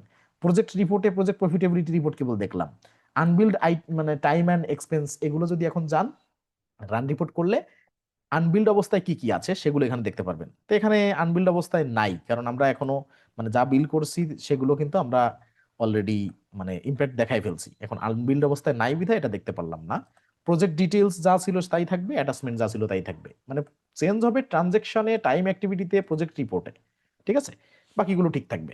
তো এই ছিল প্রজেক্ট একটা ক্রিয়েট করা। এখন এই যে প্রজেক্ট যেখানে যা দেখলাম, প্রজেক্টের ভিতরে যা দেখলাম, এখন যদি সেলসের ভিতরে যান, সেলস ট্রানজেকশনে সব ট্রানজেকশন কিন্তু এখানেও আসছে, যেমনটা প্রজেক্টেও আসছে তেমনটা দেখেন এই সেম ট্রানজেকশন গুলো এখানেও আছে। তার মানে প্রজেক্ট রিলেটেড কাজ কারবারগুলো সবগুলো কিন্তু কোম্পানির মেইন যে সেলস বা পার্সেস সেখানে হিট করবে, আবার প্রজেক্টেও হিট করবে। কিন্তু প্রজেক্টে আলাদাভাবে প্রফিট অ্যান্ড লস দেখা যাবে, আর কোম্পানির ওভারঅল প্রফিট অ্যান্ড লসের সাথে প্রত্যেকটা অ্যাজ ইউজুয়াল ট্রানজাকশন হিসেবে রেকর্ড হবে। ঠিক আছে, এখানে কোম্পানি ডাটাবেজে আলাদাভাবে আপনার প্রজেক্ট বেস রিপোর্ট দেখার সুযোগ থাকতেছে না। যদি কিনা আপনি প্রজেক্টে এটা দেখেন তাহলে আপনার প্রজেক্ট থেকেই দেখতে হবে, আর যদি আলাদা দেখতে চান তার রিপোর্টে এখানে আলাদাভাবে সার্চ করা যায়, প্রজেক্ট প্রফিটেবিলিটি কোম্পানি ডাটাবেস থেকে এটা সার্চ করে দেখা যায়। কিন্তু এই যে মানে অ্যাজ ইউজুয়াল ট্রানজাকশনে আপনার এখানে প্রজেক্ট বেস কোনো ইম্প্যাক্ট দেখাবে না। সেটা দেখার জন্য এই প্রজেক্টের আন্ডারে চলে যেতে হবে। আর একটু দেখাই, কুইক ক্রিয়েটে প্রজেক্ট নামে আলাদা কিন্তু একটা টুলস আছে, যেটা এই প্রজেক্ট রান করার পর থেকে হলো। এর আগে কিন্তু কাস্টমার সাপ্লায়ার টিম আর আদার দেখছিলেন, এখন কিন্তু প্রজেক্টটাও এখানে দেখাবে। এখন এক ক্লিকে প্রজেক্টটা এখান থেকে ঢুকতে পারবেন। ঠিক আছে, যেটা আমরা এতক্ষণ এখান থেকে ঢুকছি, প্রজেক্ট ওভারভিউ প্রজেক্ট। ঠিক আছে, এখন দেখেন যে এই কুইক বুকসের যত কাজ সব কিন্তু কুইক ক্রিয়েট থেকে করা যায়। এই যে নিচের প্রত্যেকটা ফিচার ফাংশনের কাজ করা যায়, ছিল না প্রজেক্ট, সেই কুইক ক্রিয়েট থেকে প্রজেক্টটাও কিন্তু এখন চলে আসছে। যাই হোক, আমাদের প্রজেক্ট নিয়ে অনেক ডিটেইলে কথা হলো। এখন আমরা কয়েকটা আলাদা আলাদা ফিচার দেখবো কুইক বুকসের, যেগুলো আমরা অনেকে জানি না। আপনাদের অনেকের মনে হয় যে আমি যদি কোনো একটা ক্লায়েন্টের সাথে যদি কখনো কাজ পাই, তা ক্লায়েন্টরা তো তাদের ফিনান্সিয়াল বিভিন্ন রেকর্ড, ব্যাংক ডাটা, তারপর ব্যাংকের অ্যাকাউন্ট, লাইভ ব্যাংক অ্যাকাউন্ট বা ক্রেডিট কার্ড, ডেবিট কার্ড, এগুলো কুইক বুকসের সাথে কানেক্ট রাখে। তা আমি মনে হয় চাইলেই সেগুলোর অ্যাক্সেস নিতে পারি আর না পারি আমি মনে হয় দেখতে পারবো। হ্যাঁ, দেখতে আপনি পারবেন। স্বাভাবিকভাবে ইউকে, ইউএসএ বা বিভিন্ন উন্নত রাষ্ট্র থেকে যদি কেউ আপনাকে কাজ দেয় কুইক বুকসের, ফাইবারে হোক, আপওয়ার্কে হোক বা আউট অফ মার্কেট প্লেসে হোক, আপনি যেখান থেকেই কাজ পান না কেন আপনি কাজ করতে পারবেন। কিন্তু আপনার যদি মনে কৌতূহল জাগে যে না, কিছু কিছু ব্যাপার আমি একটু এক্সট্রাঅর্ডিনারি ভাবে একটু ঘাটাঘাটি করব, করতেই পারেন।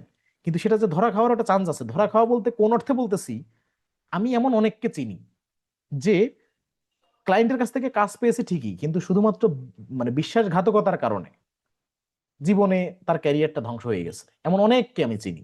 এখন আপনি কোনভাবে কি করবেন বা কোন মেন্টালিটির, সেটা জাজমেন্ট আমি করতেছি না। আমি বলতে চাচ্ছি এটা আমরা ভুলেও যে জায়গায় ক্লায়েন্ট চাইবে না যে আমরা সেখানে অ্যাক্সেস নেই, সেখানে আমরা যাব না। ক্লায়েন্ট যদি বলে আমাকে কোনো কাজ যে কোনো জায়গায় করতে, আমি সেটা করব। কিন্তু যেখানে আমাকে দায়িত্ব দিবে না, আমি সেগুলো ঘাটাঘাটি, এক্সট্রা অর্ডিনারি ঘাটাঘাটি করব না। এখানে শর্ত হলো যে কেন করব না। আপনার তো মনে হতে পারে যে কেন করব না, ক্লায়েন্ট কি বুঝবে নাকি যে আমি তার সফটওয়্যারে কোথায় কি কি যাচ্ছি না যাচ্ছি। এই গিয়ার আইকনে যে অডিট লগ নামে একটা জায়গা আছে, দেখেন তো চেনেন কিনা, এই যে অডিট লগ, টুলস এর আন্ডারে অডিট লগ, এখানে একটু ক্লিক করেন তো। প্রত্যেকে যারা কুইকবুকস অ্যাকাউন্ট আছে, অবশ্যই সবার আছে, তা সেক্ষেত্রে প্রত্যেকে এখানে একটু যাবেন। এখানে যাওয়ার পরে এখানে অল ইউজার, ধরেন আপনার যদি কোনো ইউজারকে দেওয়া থাকে অ্যাক্সেস, সেটা তো আছেই। আর যদি না থাকে, ধরেন আপনি ইউজার, তাহলে এখানে অল ইউজারে গেলে দেখবেন এই একটা জিনিস আছে, সিস্টেম অ্যাডমিনিস্ট্রেশন। এটা কারা? এটা হচ্ছে কুইকবুকস কর্তৃপক্ষ। আপনি আপনার সফটওয়্যারে কি করতেছেন না করতেছেন কুইকবুকস কর্তৃপক্ষ এটা ট্র্যাক করে, এটা দেখে। আর দ্বিতীয়ত, ধরেন আপনার যে ক্লায়েন্ট, যার সফটওয়্যারে আপনি কাজ করবেন, তার কাছেও তো তার এই সফটওয়্যারে অ্যাক্সেসটা থাকবে, শুধু একমাত্র আপনার একার কাছে থাকবে এটা তো হইতে পারে না। আপনার ক্লায়েন্ট আপনাকে অ্যাক্সেস দিবে, তার মানে বিজনেসের যে ওনার তার কাছে একটা অ্যাক্সেস থাকবে, আর সিস্টেম অ্যাডমিনিস্ট্রেশন নামে কিন্তু একটা অ্যাক্সেস আছে। অনেকের মনে চায় যে অ্যাকাউন্টেন্ট ভার্সন তো লাইফ টাইম ফ্রি, তাহলে আমরা সফটওয়্যার কিনবো কেন, অ্যাকাউন্টেন্ট ভার্সন দিয়ে কাজ চালাই। ভাই একটু চালায় দেখেন না। আমরা বলি হয়তো ভিডিওতে, ইউটিউব ভিডিওতে আমিও অনেক সময় বলছি যে আপনার বিজনেসের জন্য লাইফ টাইম অ্যাকাউন্টেন্ট ভার্সন দিয়ে আপনি কাজ চালাতে পারেন। হ্যাঁ, প্রত্যেকটা জিনিসেরই লিমিটেশন আছে, যদি সেটা ফ্রি খাইতে চান স্বাভাবিক। তা অ্যাকাউন্টেন্ট ভার্সন যতক্ষণ পর্যন্ত আপনি প্র্যাকটিস করতেছেন, তারা যতক্ষণ ট্র্যাক করতে না পারতেছে যে না এটা কোনো প্রতিষ্ঠানের একেবারে প্রতিদিনের নিত্য নৈমিত্তিক হিসাব, ততক্ষণ পর্যন্ত ধরবে না। যেদিন টের পাবে যে না এটা একটা বিজনেসের হিসাব, তখন কিন্তু ওই অ্যাকাউন্টেন্ট ভার্সনে আপনার কাজ করা একটু ডিফিকাল্ট হয়ে যাবে, বা চাইলেই দেখবেন যে নাই হয়ে যাবে অ্যাকাউন্টেন্ট ভার্সন। এই দরকারটা কম, কারণ যারা অ্যাকাউন্টেন্ট ভার্সন করে তারা এই কাজে ইউজ করে না স্বাভাবিক। হয়তো টুকটাক নিজের প্রতিষ্ঠানের বা নিজের নিজস্ব কোনো হিসাব নিকাশও রাখতে পারে, কিন্তু রেগুলার বেসিসে যদি কোনো প্রতিষ্ঠান হিসাব রাখেন তা ধরার জন্য এই একটা ইউজার কিন্তু কুইকবুকসের আছে, আর তাদের এআই বা তাদের যা কিছু সবকিছু কিন্তু স্ট্রং। ঠিক আছে, তাদের সিস্টেম বা যে তারা কোন সিস্টেমে ধরবে কিভাবে কি ধরবে এটা আপনার আমার দেখার বিষয় না, শুধু এটুকু জানেন যে প্রযুক্তি তারা চালায়, প্রযুক্তি তারা চালায়, প্রযুক্তি তারা বানায়, শুধু ইনটুইট না। বিশ্বে যত ট্র্যাকিং সিস্টেম আছে, প্রত্যেকটা প্রতিষ্ঠানের প্রত্যেকটা কোম্পানির কিন্তু নিজস্ব কিছু ট্র্যাকিং মেথড আছে, যার মাধ্যমে তারা, সে গুগল হোক বা ফেসবুক হোক বা অন্য যে কোনো সোশ্যাল মিডিয়া হোক, ঠিক ইনটুইটও কিন্তু সেই পর্যায়ের একটা প্রতিষ্ঠান। কাজে সিস্টেম ইউজার নামে একটা আছে, এটা হচ্ছে তারা, মানে তারা প্রত্যেকটা প্রতিষ্ঠানে, আপনি আপনার বিজনেসের জন্য ইউজ করেন পেইড ভার্সন, আর অ্যাকাউন্টেন্ট ভার্সন ইউজ করেন আপনার প্র্যাকটিসের জন্য, যাই করেন সিস্টেম অ্যাডমিনিস্ট্রেশন কিন্তু এখানে আছে। এখন সিস্টেম অ্যাডমিশনের মানে সিস্টেম অ্যাডমিনিস্ট্রেশনে যে আছে তারাও কিন্তু অনেক কাজ করে। এখানে যান, আপনি কবে লাস্ট, কবে কখন বাংলাদেশ লোকেশন থেকে নাকি ইউকে থেকে না ইউএসএ থেকে, কোন লোকেশন থেকে, কত তারিখ, কত ঘন্টা, কত মিনিট, এম না পিএম, আপনার টাইম জোন কোনটা, কি করছেন, কোথায় ঢুকছেন, কি করছেন, কি ডিলিট করছেন বা কি এডিট করছেন কি না করছেন, সব কিছু কিন্তু এখানে ট্র্যাক হয়। এটা হচ্ছে জাস্ট আজকের ডাটা, 8 জানুয়ারি। এখানে অ্যাক্টিভিটি কত দেখেন, আরো আরো আমরা ব্যাকে যাচ্ছি, পরবর্তীতে আরো আরো আরো দেখতেছি। দেখেন, এখান থেকে দেখতে থাকেন, এখানে সাইন ইন সাইন আউট কবে কবে সব দেখতে পাবেন এখান থেকে। ঠিক আছে, এটা গেল কবে, দিস মান্থ। আমি যদি দিস মান্থ না দিয়ে এখান থেকে যদি আমি দেই দিস কোয়ার্টার, তাইলে দেখেন হাজারে হাজার, তার মানে এই বছরের 8 তারিখের পর্যন্ত দেখাচ্ছে, কিন্তু এর আগেও তো আমরা এই সফটওয়্যারটা ইউজ করছি। এখান থেকে দেখেন কত হাজার ট্রানজেকশন আছে, আরো ব্যাকে যে দেখতে পারেন। ঠিক আছে, এখনো দেখাচ্ছে দিস কোয়ার্টার, তার মানে দিস কোয়ার্টার মানে এই মাসেরটাই দেখাচ্ছে। আমি যদি লাস্ট লাস্ট কোয়ার্টার দিই, লাস্ট কোয়ার্টার দিলে আগের মাসেরটা দেখাবে। বলতে চাচ্ছি এটা মূল কথা, যে এত কিছু দেখানোর উদ্দেশ্য এই যে আমরা যে কাজ আমাদের দিবে না আমাদের ক্লায়েন্ট, সে কাজ আমরা করতে যাব না, বা আমরা এক্সট্রা অর্ডিনারি ভাবে সফটওয়্যারে কোথায় কি আছে, পেমেন্ট গেটে কোথায় কি আছে, কি দেখি, এগুলো কিছু করতে যাব না।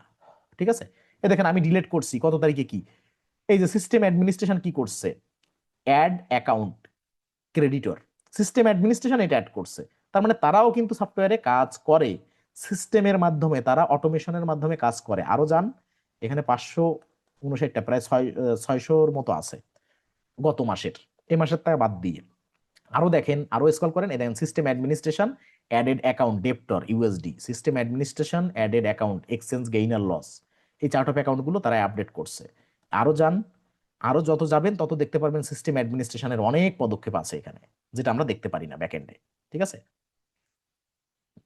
তার মানে এই না যে বিজনেস ওনারদের ডাটা সিকিউরিটি নাই, স্ট্রং ডাটা সিকিউরিটি। বিজনেস ওনারদের ডাটা আপনি কিভাবে পাবেন, তারা কাউকে কোনো ভাবে ডাটা, মানে আপনার প্রতিষ্ঠানের ডাটা কাউকে দিবে না। আপনার অ্যাকাউন্টেন্ট যে আছে সে তো আপনার অ্যাকাউন্টের অ্যাক্টিভিটি দেখার জন্য আছে, তাই না? তো সে তো দেখবে স্বাভাবিক, কিন্তু যে থার্ড পার্টি কোনো আপনার কম্পিটিটর আপনার ডাটা দেখবে এমন কিন্তু হবে না কখনো। ঠিক আছে, এ দেখেন সিস্টেম সিস্টেম অ্যাডমিনিস্ট্রেশন কত কাজ করছে এখান থেকে। ঠিক আছে, বিভিন্ন চার্ট অফ অ্যাকাউন্ট অ্যাড করছে, মানে সিস্টেমের যে কাজগুলো, কোম্পানির যে কাজগুলো, যে কুইকবুকসের সিস্টেমগত যে কাজগুলো, সেগুলো কিন্তু তারা অ্যাড করছে। এখন কথা হচ্ছে, ধরে নেন এখানে 5 জন ইউজার আছে, আপনারা একই কোম্পানিতে 5 জন আলাদা কাজ করতেছেন, হইতেই পারে। যে একজন বুক কিপিং এর কাজ করতেছে, একজন ভ্যাট ট্যাক্সের কাজ করতেছে, বিভিন্ন কাজ করতেছে। এখন ধরে নিন কোনো একটা বিষয় যে কোনো এখানে পেমেন্ট গেটওয়ে আছে, সেখানে কেউ এডিট করছে বা ডিলিট করছে বা যে কোনো কিছু করতে গেছে, এখানে কিন্তু ভাই কম টাইমে কে ইউজ করছে, কখন কে ঢুকছে, কোথায় ঢুকছে, সব কিন্তু ট্র্যাক করে। কাজেই ওই যে মানে বুঝ দিয়ে দিবেন বিজনেস ওনারকে যা তা, যে আমি করি নাই, হ্যাঁ করি নাই, ও করি নাই, এগুলোর কিন্তু সুযোগ নাই। কাজে একটু এটা এটা এটা কিন্তু সব থেকে সতর্কপূর্ণ, সব থেকে সেনসিটিভ টুলস কুইক বুকসের, সেটা কি অডিট লগ। আপনার কি মনে হয় বিজনেস ওনাররা কিছু না জানলেও এটা কিন্তু টুকটাক জানে? তারাও কুইক বুকস যখন নেয়, তা একদিনে নাম শুনেই কুইক বুকস ইউজ করে না। কাজেই অডিট লগে গেলে প্রত্যেকের নাড়ি নক্ষত্র বের করা যায়, যে কে কোথায় কখন কোন টাইমে কোন লোকেশন থেকে কোনটা এডিট করছে, কোনটা ডিলিট করছে, কে পেমেন্ট গেটওয়ে তে ঢুকছে, কে ওই পেমেন্ট গেটওয়ে ভিউ করছে, কে এডিট করতে গেছে, কে ডিলিট করতে গেছে, সব দেখা যায়। তাহলে অডিট লগে আপনি কিন্তু ধরতে পারবেন। আবার এটা অনেক সময় উপকারও করে। কিরকম? ধরেন একই প্রতিষ্ঠানে 5 জন কাজ করেন, এক একজনের এক এক দায়িত্ব। সেক্ষেত্রে কেউ একজন অন্যায় করছে, কোনো ধরেন একটা কাজ করে বইছে, সেটা বিজনেস ওনার খুঁজে পাচ্ছে না যে এটা কে করলো। সে কি করবে? 5 জনকেই দোষারোপ করবে। তখন আপনি তাকে অ্যাসিস্ট করতে পারেন যে স্যার আমি আপনাকে ফাইন্ড আউট করে দিচ্ছি যে কে করছে। তখন তাকে ধরেন সে জানে না অডিট লগ সম্পর্কে, তখন আপনি তাকে গোপনে দেখালেন যে যাতে আপনার ঘাড়ে দোষটা না না ওঠে, আপনার ঘাড়ে যাতে দোষটা না ওঠে। আপনি অডিট লগে যে দেখাতে পারেন যে স্যার কোন টাইমের ঘটনা আমাকে একটু বলেন, বা কে কখন কি করছে তাকে আপনি এই ডাটাটা নিয়ে এখান থেকে অডিট লগে যে এইটা কিন্তু ডাউনলোড করা যায়। ঠিক আছে, এই দেখেন এখান থেকে প্রিন্টে যে এই যে পিডিএফ এ সব করা যায়, কয় পৃষ্ঠা আপনি নিবেন সব এখান থেকে যে সেভ করলেন, সেভ এজ এ পিডিএফ এ যে সেভ করলেন। ঠিক আছে, সেভ করে তাকে এটা ফরওয়ার্ড করলেন, দেখেন যে আপনার নারী নক্ষত্র কে কখন কোনটা করছে, তাকে ফরওয়ার্ড করলেন, সে তো আপনার বিশাল বাহবা দেবে। ঠিক আছে, এবং তার মনে করেন একেবারে মনে জায়গা করে নিবেন এরকম। নিজে যদি অনলাইন না করেন তাহলে কোনো সমস্যা নাই। তো কাজেই অডিট লগের মাধ্যমে সবকিছু বের করা যায়, এটা মাথায় রেখেই কুইক বুকসে কাজ করবেন। ওকে। অনেকেই কিন্তু এটা রাফ ইউজ করার কারণে ধরা খাওয়ার পরে অনেকেরই কিন্তু এর থেকে ভালো হতে পারতো। আজকে যেমন আছে, তারা আমার যা পরিচিত কয়েকজন আছেন, যে আজকে যেমন আছে তার থেকে ভালো থাকতে পারতো। কিন্তু এই কাজটা করার কারণে অনেকেই জীবনে ক্ষতিগ্রস্ত হয়েছে, ক্যারিয়ারে ক্ষতিগ্রস্ত হয়েছে। তা আমি চাই না যে আপনারা এরকম হন। এটা একটু মাথায় রাখবেন, যাই করেন, যে বাইরের সাথে কাজ করেন না কেন, এটা একটু মাথায় রাখবেন। এটা গেল অডিট লগের বিষয়। ঠিক আছে, এখন আসে ডাটা ব্যাকআপ। অনেক সময় অনেকে সফটওয়্যার ইউজ তো করে কুইক বুকস, কিন্তু ধরেন কেউ 4-5 মাস ইউজ করার পরে আর ইউজ করবে না যে কোনো কারণে। তখন যদি আপনাকে বলে যে আমার কি কি ডাটা আছে সেগুলো আমাকে ব্যাকআপ রেখে দাও। এখন কুইক বুকসে ডাটা ব্যাকআপ রাখা যায় কিভাবে? এক হচ্ছে export all data into an Excel file. এক্সেলে রাখা যায়, এটা আমরা করব, আমরা করে দেখাবো। আর দুটো করা যায় পেইড মেথডে, কিন্তু এই পেইড মেথডের জন্য দুটো আলাদা পেইড সফটওয়্যার লাগে। সেটা কি? কুইকবুকস ডেস্কটপ ভার্সন, যে কুইকবুকস অনলাইন যেটা, সেটা হচ্ছে, যেটাকে কুইকবুকস অনলাইন বলা হয়, সেটা হচ্ছে ক্লাউড বেস। আর কুইকবুকস ডেস্কটপ কিন্তু ক্লাউড বেস না, এটা হচ্ছে ইনস্টল করতে হয়। মানে ডিরেক্ট সফটওয়্যার লাইসেন্স কিনে পিসিতে ইনস্টল করে তারপরে ব্যবহার করা লাগে। যেমন আমরা ব্যবহার করি জুম, এক্সেল, তারপরে বিভিন্ন দেখা যাচ্ছে এডিট সফটওয়্যার বা অন্যান্য আরো কিছু, যেগুলো আমরা ইনস্টল করে ইউজ করতে হয় কম্পিউটারে। সহজ কথা, কুইক বুকস তো আর ইনস্টল করে ইউজ করা লাগে না।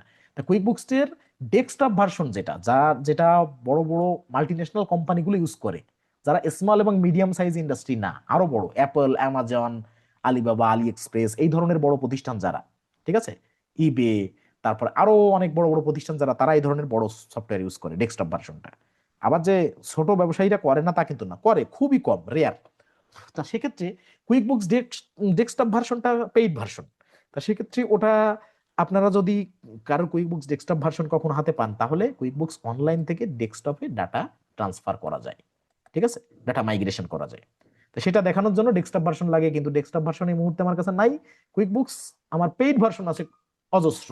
কোন ভার্সন লাগবে আপনার? পেইড সব ভার্সন আছে আমার কাছে, কুইক বুকসের পেইড ভার্সন। ওকে। তা সেক্ষেত্রে ডেস্কটপ ভার্সন যদি কখনো আপনার হাতে আসে, বা আপনার যদি কোনো ক্লায়েন্টের এমন হয় যে না, সে কুইক বুকস অনলাইন অলরেডি চালায়, আবার ডেস্কটপ ভার্সনও আছে, সে ডাটা মাইগ্রেট করবে, আপনি আমাকে তখন তৎক্ষণাৎ নক দিবেন। আপনাকে যত ধরনের হেল্প করার আমি করব। কিন্তু এটা কিন্তু চাইলেই দেখানো যায় না, বাংলাদেশে কোনো কোর্সে দেখায় কিনা আপনি খুঁজে দেখতে পারেন যে, কারণ এটা এটা সাবস্ক্রিপশন ফি আছে $100 উপরে মান্থলি, $100 উপরে মান্থলি। কাজেই এটা দেখানো চাইলেই দেখানো হয়ে গেল, ব্যাপারটা এরকম না। তবে যদি কোনো কাজের সুবাদে কেউ দেখতে চান, যদি কেউ প্রয়োজন অনুভব করেন সেক্ষেত্রে আমাকে নক করলে, যদি এমন কোনো ক্লায়েন্ট পান যে না দুটো ভার্সনই আছে এবং সে মাইগ্রেট করতে চায়, লাগে আমি সেদিন আমি সবাইকে লাইভে দেখাবো, কোনো সমস্যা নেই।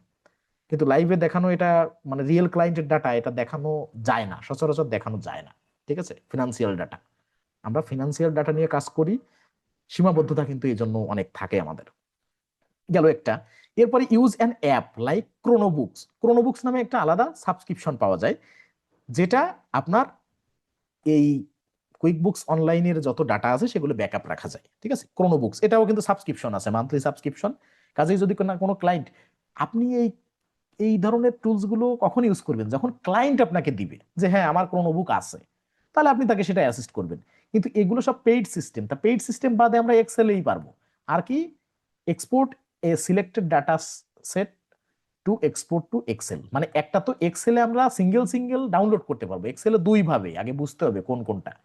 আমি রিপোর্টে যাব, রিপোর্টে যে স্ট্যান্ডার্ড অল রিপোর্টে যাব, যে আমার কি কি লাগবে, ধরেন আমার লেজার লাগবে, আমার লেজার রিপোর্ট লাগবে। কাস্টমার, আমার আমার যে ক্লায়েন্ট, সে বললো যে আমি আর কুইকবুকস ইউজ করব না, এই তো পূর্বে যা বিজনেস যা কিছু করছি আমার সব রিপোর্ট গুলো আমাকে মানে দিতে হবে। তাহলে আপনি কি করবেন, লেজার, LED, এই যে জেনারেল লেজার, এখানে যাবেন। গেলে এ যাবৎকালে যত ট্রানজেকশন করছেন, আপনারা জানেন কিনা জানি না, অনেকে হয়তো এটা মানে জানেন না যে কুইক বুকসে এই বাংলাদেশে যেমন দেখা যাচ্ছে টালি সফটওয়্যারে কি করতে হয়, আগে জার্নালে এন্ট্রি দিতে হয়, তারপরে কিন্তু বাকি ট্রানজেকশন গুলো অন্য জায়গায় হিট করে। ঠিক আছে, কিন্তু কুইক বুকসের ব্যাপার কি, ইনভয়েস হোক, এক্সপেন্স হোক, বিল হোক, শুধু ট্রানজেকশন এন্ট্রি দিতে হয়, বাকিগুলো সব অটোমেশনের মাধ্যমে হয়। তার মানে জার্নাল পর্যন্ত এন্ট্রি দেওয়া লাগে না। ইনভয়েস হয়েছে কারোর সাথে, ইনভয়েস এন্ট্রি দিবেন, ইনভয়েসের অটো জার্নাল হয়ে যাবে। বিল করেছেন, বিল এন্ট্রি দিবেন, বিলের জার্নাল হয়ে যাবে। শুধু জার্নাল হবে না, বিলের জার্নাল, লেজার, বিলের ট্রায়াল ব্যালেন্স, বিলের অল এভরিথিং হয়ে যাবে, এক্সপেন্সের সব হবে, ইনভয়েসের সব হবে। আপনার শুধু ট্রানজেকশন করতে হবে, বাকি সবকিছু ব্যাকএন্ডে পাবেন। যেমন এ যাবৎকালের সমস্ত কি, এটা আমাদের জেনারেল লেজার, অর্থাৎ আমরা যে লেজার করি সেগুলো সব। যেমন ব্যাংক অফ ইংল্যান্ডের লেজার অ্যাকাউন্টে দেখেন এই পর্যন্ত এই ইম্প্যাক্ট আছে, শুরু থেকে ওপেনিং ব্যালেন্স থেকে শুরু করে বাকি সব ইম্প্যাক্ট পড়ে এই পর্যন্ত। মেট্রো ব্যাংকে এটা আছে। এরপরে ওয়ান বাই ওয়ান দেখেন সবগুলো, ক্যাশ অ্যান্ড ক্যাশ ইকুইভ্যালেন্টে লেজার এই, তারপরে এখানে ডেপ্টরস এর লেজার এই, তারপরে এখান থেকে স্টক অ্যাসেটের লেজার এই, দেখেন হিউজ পাবেন। এখান থেকে স্ক্রল ডাউন করতে থাকেন, এর শেষ অনেক পিছনে। এই এখন ধরেন আপনার ক্লায়েন্টের জন্য আপনি কিছু ডাটা আপনার রাখতে হবে আপনার ব্যাকআপ, তাহলে সেক্ষেত্রে কি করবেন, এরকম এই রিপোর্ট সেকশনে এসে সার্চ করবেন, সার্চ করে সেভ অ্যাজে যদি যান, সেভ অ্যাজ না, এখান থেকে ডাউনলোডে যাবেন, সেভ অ্যাজ তো এখানে সফটওয়্যারের ভিতরে রাখা। তা সেক্ষেত্রে এখানে এই যে আপনি অল ডেট দিলেন, দেওয়ার পরে এক্সপোর্টে যাবেন, এক্সপোর্ট দিলে export to excel, export to Google sheet, export to PDF, export as a CSV, চারটা ফরম্যাটে আপনি দিবেন। ধরেন আমি এক্সেল দিলাম, বাকি যে যেটা চান সে সেটা জাস্ট ক্লিক করলেই হয়ে যাবে। দেখেন এই যে আমার এক্সপোর্ট হয়ে গেছে। এখানে যান, ইউনিক ফার্মাসিউটিক্যাল LLC এখানে ওপেন করেন এক্সেলে, এই দেখেন সমস্ত লেজার অ্যাকাউন্ট গুলো এই, এখানে সব ওয়ান বাই ওয়ান এমন ভাবে পাতানো আছে যা আপনি আপনার মতো করে নিয়ে ইউজ করতে পারবেন। এবং এখানে এই যে ব্যালেন্স, লাস্টে ব্যালেন্সটা কিন্তু আছে সব জায়গায়। মানে লেজারের ব্যালেন্স মানে কি, সবকিছু অ্যাডজাস্টমেন্ট করে লাস্টের যে ব্যালেন্স গুলা, ঠিক আছে, এই ওয়ান বাই ওয়ান সব কিছু আছে। এবং এখানে স্ক্রল ডাউন করে দেখেন যে এই কয়েকদিনে কি বা আমরা এন্ট্রি করছি, তাইতে 505 নাম্বার পর্যন্ত চলে আসছে, হিউজ। ঠিক আছে, আপনি একটু একটু ডাউনলোড করে দেখেন যে এই পর্যন্ত যা প্র্যাকটিস করছেন। আমরা তো 4 নাম্বারের আগে ক্লাস থেকে কোনো প্র্যাকটিস করি নাই, শুধু ডাটাবেজে অ্যাডই করে গেছি, 4 নাম্বার থেকে প্র্যাকটিস করছি। তাই এই অল্প কয়েকদিনের প্র্যাকটিসে ঠিক কত পরিমাণ ডাটা আমরা অ্যাড করতে পারছি সেটা একটু দেখেন। ঠিক আছে, দেখলে আপনারা বুঝতে পারবেন যে কি পরিমাণ ডাটা আমাদের অ্যাড হয়েছে। ওকে, তাহলে এটা লেজার গেল। এরপরে আমরা জার্নাল করব, জার্নালেও যত যা কিছু এতদিন করছি সবগুলো কিন্তু এখানে চলে আসছে। যে ও ইউ আর, এই যে জার্নাল রিপোর্টে গেলাম, জার্নাল রিপোর্টে গেলে আমার যদি কাস্টম ডেট হয় সেটা আমি দিতে পারবো যে এই মাসের 1 তারিখ থেকে 10 তারিখ পর্যন্ত, তারপরে এই মাসের এক তারিখ থেকে 31 তারিখ পর্যন্ত, গত মাসের 1 তারিখ থেকে 30 তারিখ পর্যন্ত কাস্টম ডেট দেওয়ার জন্য সব আছে। এছাড়াও অনেক ডেট ফরম্যাট এখানে আছে, আপনার যেমন মন চায় সেভাবে ডেট ফরম্যাট দিতে পারবেন। আর মূলে যে অল ডেট, যে আমি এতদিন যতদিন আমি বিজনেস করছি সব আমি জার্নাল ডাউনলোড করতে চাই, এটা কিন্তু সেই জার্নাল। ঠিক আছে, প্রত্যেকটা ট্রানজেকশনের বেসিসে এই জার্নালগুলো রেডি। আগে একদিনে যে ভাই বলছিলেন না যে আমার ডেবিট ক্রেডিট, সে হোক সেলস হোক পারচেজ যাই হোক, আমার ডেবিট ক্রেডিট লাগবে, এই সেই ডেবিট ক্রেডিট। তার মানে যত ট্রানজেকশন আছে কুইক বুকসে সমস্ত কিছু ইনভয়েস ইম্পোর্ট করলে বা ইনভয়েস অ্যাড করলে সে বাল্ক আকারে অ্যাড করেন আর ম্যানুয়ালি অ্যাড করেন। ইনভয়েস একটা ক্রিয়েট হয়েছে মানে জার্নাল হয়ে যাবে, বিল ক্রিয়েট হয়েছে মানে জার্নাল হয়ে যাবে, ক্রেডিট নোট হয়েছে মানে জার্নাল হবে, সেলস রিসিপ্ট, মানে যে ধরনের ট্রানজেকশন কুইক বুকসে করা যায়, যা যা করা যায় সবকিছু করার সাথে সাথে জার্নালে হিট করবে। জার্নালের পরে আপনার ট্রায়াল ব্যালেন্স হিট করবে, ট্রায়াল ব্যালেন্সের থেকে মানে জার্নালের পরে লেজারে, লেজারের থেকে ট্রায়াল ব্যালেন্স, ট্রায়াল ব্যালেন্স থেকে profit and loss, profit and loss থেকে ব্যালেন্স শিট, ব্যালেন্স শিট থেকে ক্যাশ ফ্লো স্টেটমেন্ট। আপনার কি লাগবে? আপনি শুধু ট্রানজেকশন দিবেন, বাকি সবকিছু অটোমেশনের মাধ্যমে হবে। কোনো কিছু মিসিং নাই, কোনো কিছুতে ভুল নাই, আপনি চেক করে দেখতে পারেন। এবার ধরেন আমরা জার্নালে আসছি, জার্নালে আসলে এখানে এক্সপোর্ট করব, এক্সপোর্ট এক্সেল বা পিডিএফ বা গুগল শিট, ধরেন আমি এক্সেলে করলাম, এটাও এক্সেলে করলাম। তাহলে এইভাবে আমরা কখন নামাবো? এই রিপোর্টে যাব, এভাবে এভাবে ডাউনলোড করব কখন? যখন ক্লায়েন্ট বলবে যে আমার ডাটা এক্সপোর্ট করতে হবে এক্সেলে। ঠিক আছে, মানে আমার যত ধরনের ডাটা অলরেডি অ্যাড করছি সেগুলো যদি আমি ব্যাকআপ রাখতে চাই, তাহলে ব্যাকআপ রাখার এটা হচ্ছে প্রধান শর্ত, যে যত ধরনের ডাটা কুইক বুকসে পাওয়া যায়। আমি তো জানি যে কুইক বুকসে হিউজ ডাটা পাওয়া যায়, এখান থেকে স্ক্রল করলে ডাটার ধরনের শেষ হয় না। এত পরিমাণ ডাটা এখানে, এত পরিমাণ ফরম্যাটে ডাটা পাওয়া যায়। এখন এটা হচ্ছে সিঙ্গেল সিঙ্গেল, আমার ক্লায়েন্ট যা যা দাবি করবে, এখানে তো বিশ্বজোড়া ডাটা আছে, কিন্তু আমার ক্লায়েন্ট যা যা দাবি করবে, যে যে ডাটা তার দরকার, সেটা সেটা আমি এখান থেকে ডাউনলোড করে দিব। এটাতে গেলে একটা পদ্ধতি, যে যা রিকোয়ারমেন্ট দিবে সেই ডাটা দিব। কিন্তু কুইক বুকসে এক ধরনের আলাদা এক্সপোর্ট করা সিস্টেম আছে। এই দেখেন এক্সপোর্ট ডাটা, ইম্পোর্ট তো আমরা কুইক বুকসের ভিতরে দিয়েছি প্রত্যেকটা কাজের জন্য, সেগুলো তো দেখছেন। এক্সপোর্ট ডাটায় যান, এক্সপোর্ট ডাটায় গেলে অ্যাট এ টাইমে কি কি ডাটা দেখেন ডাউনলোড করা যায়। এই যে দ্বিতীয় অপশনটা এইটা, export a selected data, export a selected data set to export to Excel. Okay, এখন এইখানে আমরা গেছি কোথায়, আবার একটু দেখাই, গিয়ার আইকনে গেছি, গিয়ার আইকন থেকে এক্সপোর্ট ডাটাতে গেছি। এক্সপোর্ট ডাটাতে গেলে রিপোর্ট লিস্ট, এখানে দুই ধরনের ডাটা আছে, report related data, list data. তো ধরেন রিপোর্টে কি কি আছে দেখেন, এই যে অল ডেট দেওয়া আছে, আবার কাস্টম ডেটও দিতে পারেন, আবার this year to date, last year, মানে এগুলো আপনি এখান থেকে কাস্টম ডেট দিয়েও, স্টার্ট ডেট এন্ডিং ডেট দিয়েও কিন্তু আপনি পারেন। তো আমরা দিচ্ছি অল ডেট, অল ডেট দিলে আর কিছু বাদ যায় না। এখন ধরেন জেনারেল লেজার আমরা ডাউনলোড করছি, আমরা চাইলে এটা অফ করে রাখতে পারি। আমরা জার্নাল এন্ট্রি আমরা ডাউনলোড করছি, এটা অফ করে রাখতে পারি। আর যদি আপনার আগে থেকে ওইখান থেকে ডাউনলোড না করেন, এখানে 8টা ফরম্যাটের ডাটা আপনি পাবেন। কি কি পাবেন আমি ধরেন সব অন করলাম, general, sorry, journal, trial balance, balance sheet, profit and loss, general ledger. Maximum বিজনেসের এই ডাটাগুলোই লাগে। আর লিস্ট ডাটায় কি আছে, customer, all customer database, all employee database, all supplier database. এখন ধরেন এখানে এই লিস্টে এই 3টা সিলেক্ট করা আছে, আর রিপোর্ট কোয়ালিটির ডাটা এই 5টা আছে। এই 8টা কোনোটা যদি আপনার না চান অফ করে দিতে পারেন, তাইলে ওইটা বাদে বাকি সব এক্সপোর্ট হবে। তো আমি চাচ্ছি সবগুলো, এখানে 5টা আর লিস্টে 3টা, 8টা। তাহলে এই 8টা সিলেক্ট আছে। আমি যদি এখানে যাই এক্সপোর্ট টু এক্সেল, এই যে নিচে এই অপশনটা এক্সপোর্ট টু এক্সেল ক্লিক করলাম, ক্লিক করলে দেখেন এট এ টাইমে এই 8 ধরনের ডাটা একবারে ডাউনলোড হয়ে চলে আসবে। এই দেখেন হয়ে গেছে, done. Your you exported unique pharmaceutical LLC 10 January 2026 zip file. এই জিপ ফাইল আমি ওপেন করব, এখানে আসলাম, এখানে এসে কি করব, আমি আগে কপি করে বাইরে নিই, বাইরে নিলে আরো সুবিধা হবে। ঠিক আছে, আমি ধরেন এখান থেকে কাট করে নিলাম, কাট করে নিয়ে আমি কম্পিউটার স্ক্রিনে চলে যাব। কম্পিউটার স্ক্রিনে আসলাম, এসে ধরেন আমি এইখানে আসলাম, এখানে এসে আমি আর একটা নতুন ফোল্ডার করলাম, যেখানে আপনার আর কি বেটার হয়। ঠিক আছে, এক্সপোর্ট ডাটা, এক্সপোর্ট ডাটা, এখানে এসে আমি এই জিপ ফাইলটা পেস্ট করলাম।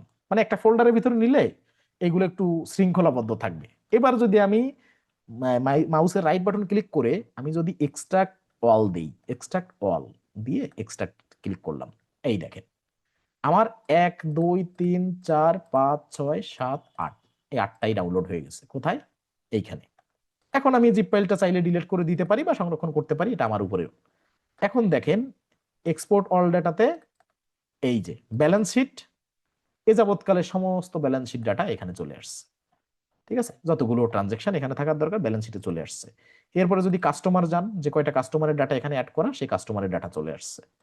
যদি চান এমপ্লয়ি ডাটা, এমপ্লয়ি যে কয়জন অ্যাড করা ছিল সেই 3জন, সেই সবকিছু এখানে চলে আসছে। যদি জার্নালে যান, ওই যে জার্নাল যে একটু আগে ডাউনলোড করছি সেই সমস্ত ডাটা জার্নালের দেখেন সব এখানে রেডি করা, ডেট, ট্রানজেকশন টাইপ, নাম্বার, মানে নং, স্টার্ট লেখা। ঠিক আছে, নেম, এরপরে মেমো বা ডেসক্রিপশন, অ্যাকাউন্ট, এরপর ডেবিট, ক্রেডিট, এই জার্নালটা ভ্যাট ট্যাক্স কনসালটেন্ট যারা বা ভ্যাট ট্যাক্সের যারা কাজ করেন বা অডিটের কাজ করেন তাদের কিন্তু এই জার্নালটা লাগে, ঠিক আছে, বাংলাদেশ লোকেশনে এই জার্নালটাই লাগে। তা এই তো সব একদম শ্রেণীবদ্ধ ডাটা, 660টা জার্নাল এখানে, ঠিক আছে, মানে এক্সেলের 660টা। এ যাবৎকালে কয়দিন প্র্যাকটিস করছি আমরা, 4 নাম্বার ক্লাস থেকে আজকে 8 নাম্বার ক্লাস, 4টা 5টা ক্লাসই প্র্যাকটিস করছি ডাটা দিয়ে। তাও বাল্ক ডাটা না, কম ডাটা দিয়ে প্র্যাকটিস করছি। তাতে যদি এই পরিমাণ ডাটা হয় তাহলে বাল্ক ডাটা দিয়ে কি পরিমাণ আপনার এখানে জার্নাল বা ট্রায়াল ব্যালেন্স বা লেজার পাওয়া যেতে পারে। ট্রায়াল ব্যালেন্সে যান, এ যাবৎকালে সমস্ত ট্রায়াল ব্যালেন্স এখানে চলে আসছে, ঠিক আছে। ট্রায়াল ব্যালেন্সে তো এমন না যে বাল্ক কোয়ান্টিটি হলে বেশি হয় বা কম হয়, এ তো হেডে যোগ হয়, একই হেডে যোগ হয়। তো ব্যাংক অফ ইংল্যান্ডে কত কি আছে সেগুলো একটা হেডে যোগ হবে, ঠিক আছে, এরকম। এখন এখানে আমার এই যে ভ্যালুটা দেখা যাচ্ছিল না, এখন ওই যে এডিটে ক্লিক করলে ভ্যালু দেখা গেছে, ব্যাংক অফ ইংল্যান্ডে কত, মেট্রো ব্যাংকে কত কি, ওভারঅল দুই সাইডে কিন্তু ম্যাচিং, এক্সচেঞ্জ গেইন আর লস পর্যন্ত এখানে আছে। এটা কিন্তু অটো ম্যাচিং হয়ে যাবে, যেমন trial balance, sorry, balance sheet, journal বা লেজার, ঠিক তেমনি ট্রায়াল ব্যালেন্সেরটাও কিন্তু সব যদি ঠিকঠাক থাকে ট্রানজেকশন সব কিন্তু অ্যাডজাস্টমেন্ট হয়ে যাবে। ওকে, তাহলে এই যে দুটো পদ্ধতিতে ডাটা ডাউনলোড করা যায়, একটা কোথা থেকে, একটা হচ্ছে আমার যেটা যেটা লাগবে সিলেক্টিভ, সেই জিনিসটা আমার ক্লায়েন্ট যেটা আমাকে রিকোয়ারমেন্ট দিবে সেগুলো আমি ডাউনলোড করে দেখাতে পারি। এক, মানে সে ধরেন আমাকে দিল, বললো যে ট্রায়াল ব্যালেন্স ডাউনলোড করো, জার্নাল করো, profit profit and loss by this quarter বা কিছু এরকম ধরেন কাস্টমাইজ কিছু দিল, যা আমি সফটওয়্যারের ভিতর থেকে এখান থেকে রিপোর্টে যে স্ট্যান্ডার্ড রিপোর্ট থেকে ডাউনলোড করলাম। আর এই যে 8 ধরনের ডাটা, আমি যদি আমার ক্লায়েন্টের রিকোয়ারমেন্ট বুঝি যে না উনি যা চাচ্ছে এই 8 ধরনের ভিতরে অলরেডি আছে, তাহলে আমি আলাদা আলাদা সিঙ্গেল সিঙ্গেল ডাউনলোড না করে উনি যে ডেট রেঞ্জটা দিচ্ছে সেই ডেট রেঞ্জ অনুযায়ী আমি এই টুলস এর মাধ্যমে এখান থেকে 8টা ডাউনলোড করলে মেজর গুলো আমার ডাউনলোড হয়ে যায়। তাহলে এখান থেকে আমি এক্সপোর্ট ডাটা এখান থেকে ডাউনলোড করব। এ বাদে যদি কোনো রিকোয়ারমেন্ট ওনার থাকে, কাস্টমাইজ যদি কোনো ডাটা চায়, তাহলে স্ট্যান্ডার্ড অল রিপোর্টে যে যে ধরনের ডাটা আমাকে বলবে, যদি বলে যে স্টক ভ্যালুয়েশন ডিটেইলস বের করে দাও, আমি বের করে দিব। যদি বলে যে sales by customer type details এরকম, বা যদি এখান থেকে আরো আছে আনঅ্যাপ্লাইড বিল, আনপেইড বিল, সরি, তারপরে এখান থেকে যদি বলে যে চেক ডিটেইলস, পারচেজ লিস্ট, তারপরে আরো যদি বলে বলে এই যে অনেক ক্ষেত্রে এইটা লাগে, ভ্যাট ডিটেইল রিপোর্ট লাগে, ঠিক আছে। ভ্যাট ডিটেইল রিপোর্ট, এই যে আমরা ভ্যাট গুলো সিলেক্ট করে যাই ঠিকই, কিন্তু সেখান থেকে সেগুলো রিপোর্টে কোনভাবে হিট করে, কিভাবে কি হয় সেটা তো আমরা দেখি না। ভ্যাট লায়াবিলিটি রিপোর্ট, এগুলো থেকেও কিন্তু এখান থেকে আমরা বের করে নিতে পারি, ঠিক আছে। এই যে বিষয়গুলো, এইগুলো কিন্তু দুই ভাবে, এক হচ্ছে সিঙ্গেল সিঙ্গেল এক্সেল ফাইল এখান থেকে এক্সেল বা সিএসবি বা পিডিএফ রিপোর্ট সেকশন থেকে ডাউনলোড করা, আর এট এ টাইমে 8টা বা সিলেক্টিভ কিছু ডাটা একসাথে এট এ টাইমে ডাউনলোড করা, এই দুটো অপশন, আর বাকি দুটো পেইড। তা আমরা এই দুটো অপশন কাজে লাগাই, আর কিছু আমাদের লাগবে না। এই ডাটা তো আমার হয়তো সময় লাগবে, এই 8টা নামাতে তো পারবো এক এট এ টাইমে, কিন্তু আর এই কুইক বুকসে এত ডাটা, একটা কাস্টমার কি বা আমার একটা ক্লায়েন্ট কি সব বলবে যে এই সব ডাটা আমাকে দেন? সে তো এই ডাটার নামই জানে না, সে তো মেজার মেজার কিছু বিষয়ের নাম জানে, সে যতক্ষণ না দেখবে ততক্ষণ তো নাম জানবে না। সে তো ব্যাকএন্ডে ঢুকে ঢুকে কি ডাটা পাওয়া যায় বা সব ডাটা তো এরকম সবার লাগে না। কুইক বুকস তো দিয়ে রাখছে অ্যাডিশনাল ডাটা, কিন্তু সে তো বড় তো 2 4 5টা 10টা 20টাই আপনাকে দিল, সেই 20টা আপনি সিঙ্গেল সিঙ্গেল এখান থেকে ডাউনলোড করে দিবেন এক্সেল ফাইল থেকে। এর থেকে বেশি আশা করি আর কিছু লাগে না। এখন আমরা সর্বশেষ একটা জিনিস দেখব, সেটা হচ্ছে বাজেট। এই বাজেটিং, এই বাজেটিং এ যাব আমরা। বাজেটিং এ যে এখান থেকে আপনার বাজেটিং এ আলাদাভাবে আগে যে টুলসটা ছিল সেটা এখান থেকে আমি একটু দেখে নিই যে শো করে কিনা এখন। না, ওইখান থেকে যাইতে হবে, ঠিক আছে। এই যে বাজেটিং এ যাব, সরি কেবল যেন কোথা থেকে দেখতেছিলাম, না ওইটাই। এই বাজেটিং এ আমরা কোথা থেকে গেলাম, এইখান থেকে গিয়ার আইকনে ক্লিক করে এই যে বাজেটিং। বাজেটিং বলতে মানে ফরকাস্টিং, ফরকাস্টিং আলাদাভাবে এখানে এক্সপ্লেন করা হয়, কিন্তু আবার বাজেটিং মানেই ফোরকাস্টিং এরকম ধারণা করা হয়, মানে এক কথার নানান অর্থ, ব্যাপারটা এরকম। এখন এখানে আমরা কোনো বাজেট ইম্পোর্ট করতে পারি, আবার ক্রিয়েট বাজেট, একটা বাজেট ক্রিয়েট করতে পারি। তা ক্রিয়েট বাজেটে গেলে ইম্পোর্ট যে আমরা করব, কি কি কলাম লাগে কি দেখি লাগে সেগুলো তো আমাদের একটু জানার দরকার আছে। এখন ক্রিয়েট বাজেটে গেলে বাজেট টাইপ কি হবে, প্রফিট অ্যান্ড লস বাজেট হবে না অন্য কোনো বাজেট হবে? ধরেন আমরা প্রফিট অ্যান্ড লস ধরেই বাজেট করব, একটা দিয়ে দেখি তারপরে আমরা দেখতে পারবো। পিরিয়ড কি, ধরেন বাজেট তো আপকামিং ইয়ার ধরেই হয় সবসময়, ধরেন আমরা এই ফিনান্সিয়াল ইয়ার 2026 জানুয়ারি থেকে ডিসেম্বর 26 হবে, দিলাম। এবার বাজেট ফরম্যাট কনসলিডেটেড আর সাব ডিভাইডেড। এখন সাব ডিভাইডেড বলতে বোঝাচ্ছে আলাদা আলাদা, ধরেন আপনার লোকেশন, ক্লাস বা কাস্টমার ধরে, মানে এটা আলাদা সেগমেন্টের বাজেট, যে আমি আহ, কোন কাস্টমারের থেকে কত কি মানে প্রফিট করব, লস করব, কার কাছে কত কি সেল করব, সেটা আলাদা। ঠিক আছে, মানে সিঙ্গেল সিঙ্গেল বাজেট, মানে মানে ন্যারো দিকে আমরা পরে যাব। কিন্তু কনসলিডেটেড বলতে আবার ওভারঅল কোম্পানির যে বাজেট। এবার প্রিফিল ডাটা, প্রিফিল ডাটা মানে কি, আমরা যে বাজেট করব আপকামিং ইয়ারের, তার আগে একটা কম্পেয়ার করি যে আমার প্রিভিয়াস যে ইয়ারগুলো তার ভিতরে কোন ইয়ারটা সব থেকে আমার ফিনান্সিয়াল ইয়ার বেস্ট ইয়ার ছিল। কেননা বাজেট করলে তো কেউ কম ধরে করে না।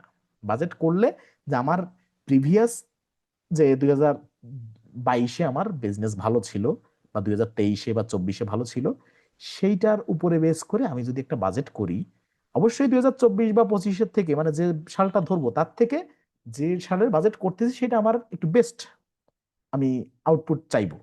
কিন্তু কম্পেয়ার করলে হয় কি, যে আমার সব থেকে ফিনান্সিয়াল ইয়ার যেটা ভালো গেছে সেইটার সাথে যদি কম্পেয়ার করে করি, তাহলে একটা পূর্ণাঙ্গ বা আদর্শ বাজেট করা যায়। তো ধরেন আমি 2022 ধরতেছি, ব্যাক ডেটে ধরা উচিত না, যদিও একদম লেটেস্ট ডেটে ধরা উচিত। আর ধরেন আমার 2023, 24, 25 খারাপ গেছে, স্বাভাবিক। 22টা আমার ভালো গেছিল, তো আমি 22টাকে স্ট্যান্ডার্ড ধরতেছি।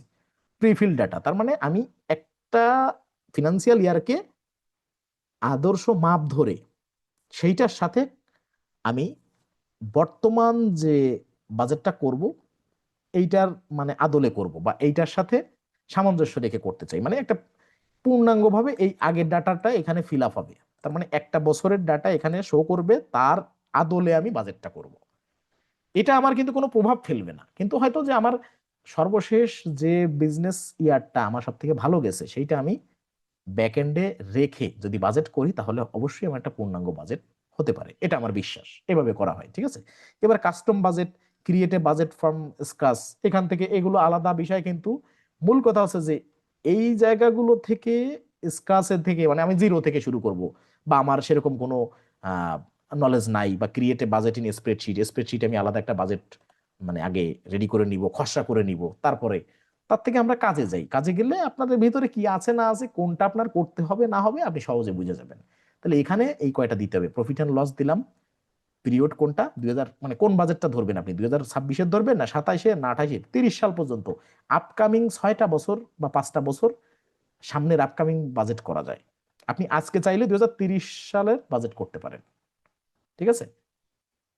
ব্যাকএন্ডে 2 বছর, আর আপকামিং 5-6 বছর আপনি টার্গেট করে বাজেট করতে পারেন।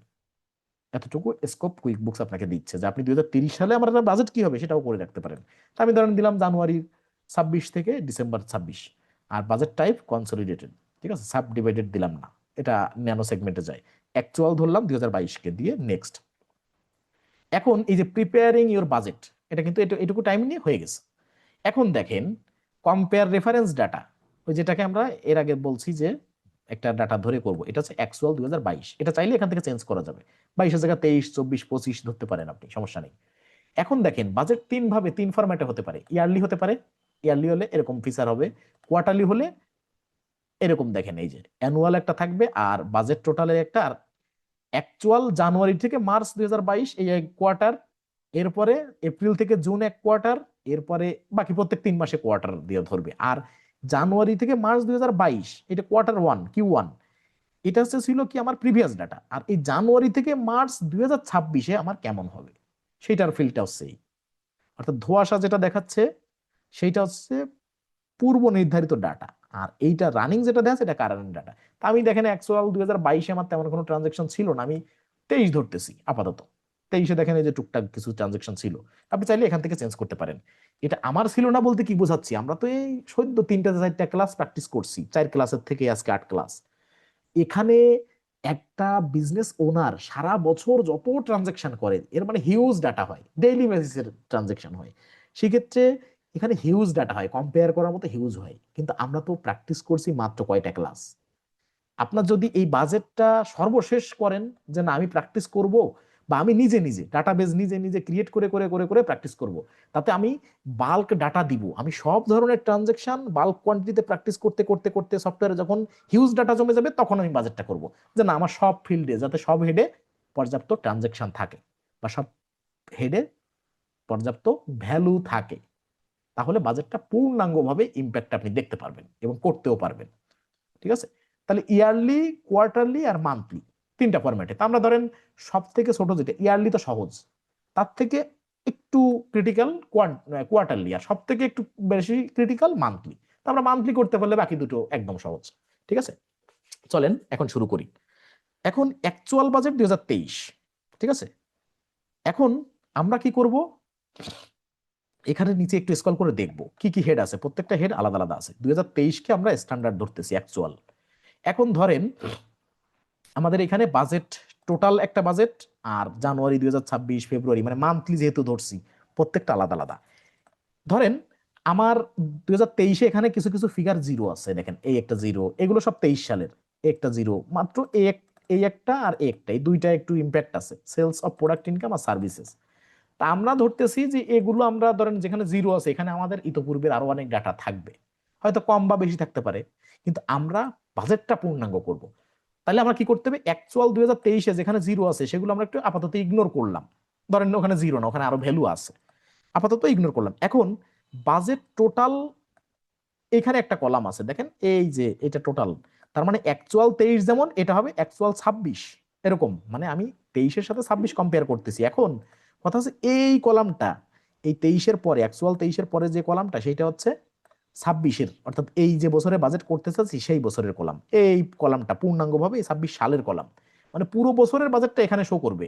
আর পরের যেগুলো জানুয়ারি 26, ফেব্রুয়ারি 26, মার্চ 26, এগুলো হচ্ছে মান্থলি, আর এইটা হচ্ছে ইয়ারলি। এই কলামটা, এই যে নিচে যেটা বাজেট টোটাল, আমি একটু দেখাই, বাজেট টোটাল এইটা হচ্ছে পুরো ইয়ারের কলাম। আর এর পরের যেগুলো আছে দেখেন, এই যে জানুয়ারি, ফেব্রুয়ারি, মার্চ, এপ্রিল, এগুলো সব মান্থলি এক একটা মাসের কলাম।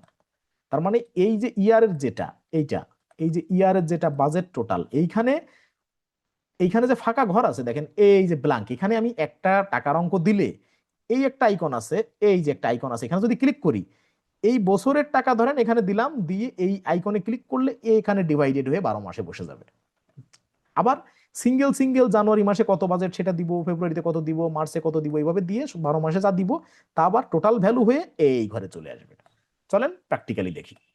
ধরেন বিলেবল এক্সপেন্স ইনকাম, এটা দিয়ে আমি এই বছরে প্রথমে, আচ্ছা প্রথমে কি আছে, প্রথমে ইনকাম হেড গুলো আছে, এইখান থেকে এই পর্যন্ত হচ্ছে ইনকাম, এই পর্যন্ত, এই যে আনক্যাটাগরাইজ ইনকাম পর্যন্ত হচ্ছে ইনকাম, এরপরে টোটাল ইনকাম, এরপরে কস্ট অফ সেলস, এরপরে আবার এক্সপেন্স। ঠিক আছে, সবগুলো আমরা দিব। তো প্রথমে ধরেন বিলেবল এক্সপেন্স ইনকাম বাবদ 2026 সালে আমার টার্গেট 5 লাখ।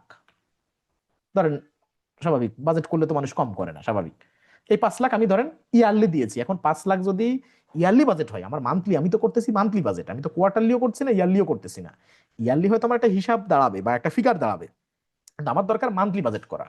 তাহলে আমি কি করতেছি, এই যে ইয়ারের কলামে আমি, সরি এক ক্লিকে দিয়ে হয়ে গেছে, সরি সরি সরি, এই যে এইখানে 5 লাখ টাকা দিলাম, দিয়ে আমি যখন এইখানে ক্লিক করতেছি এই বাটনে দেখেন, এইটা সব ফিল্ড আউট হয়ে যাচ্ছে। আমি 5 লাখের জায়গায় 6 লাখ দিয়ে দেখাচ্ছি, যেহেতু একটু কেটে গেছে। এই 6 লাখ দিয়ে এখানে ক্লিক করে দিলাম, দেখেন এই যে 6 লাখ, 5 বরং 60, 6 লাখ সব জায়গায় কিন্তু এখানে 50,000 করে মান্থলি।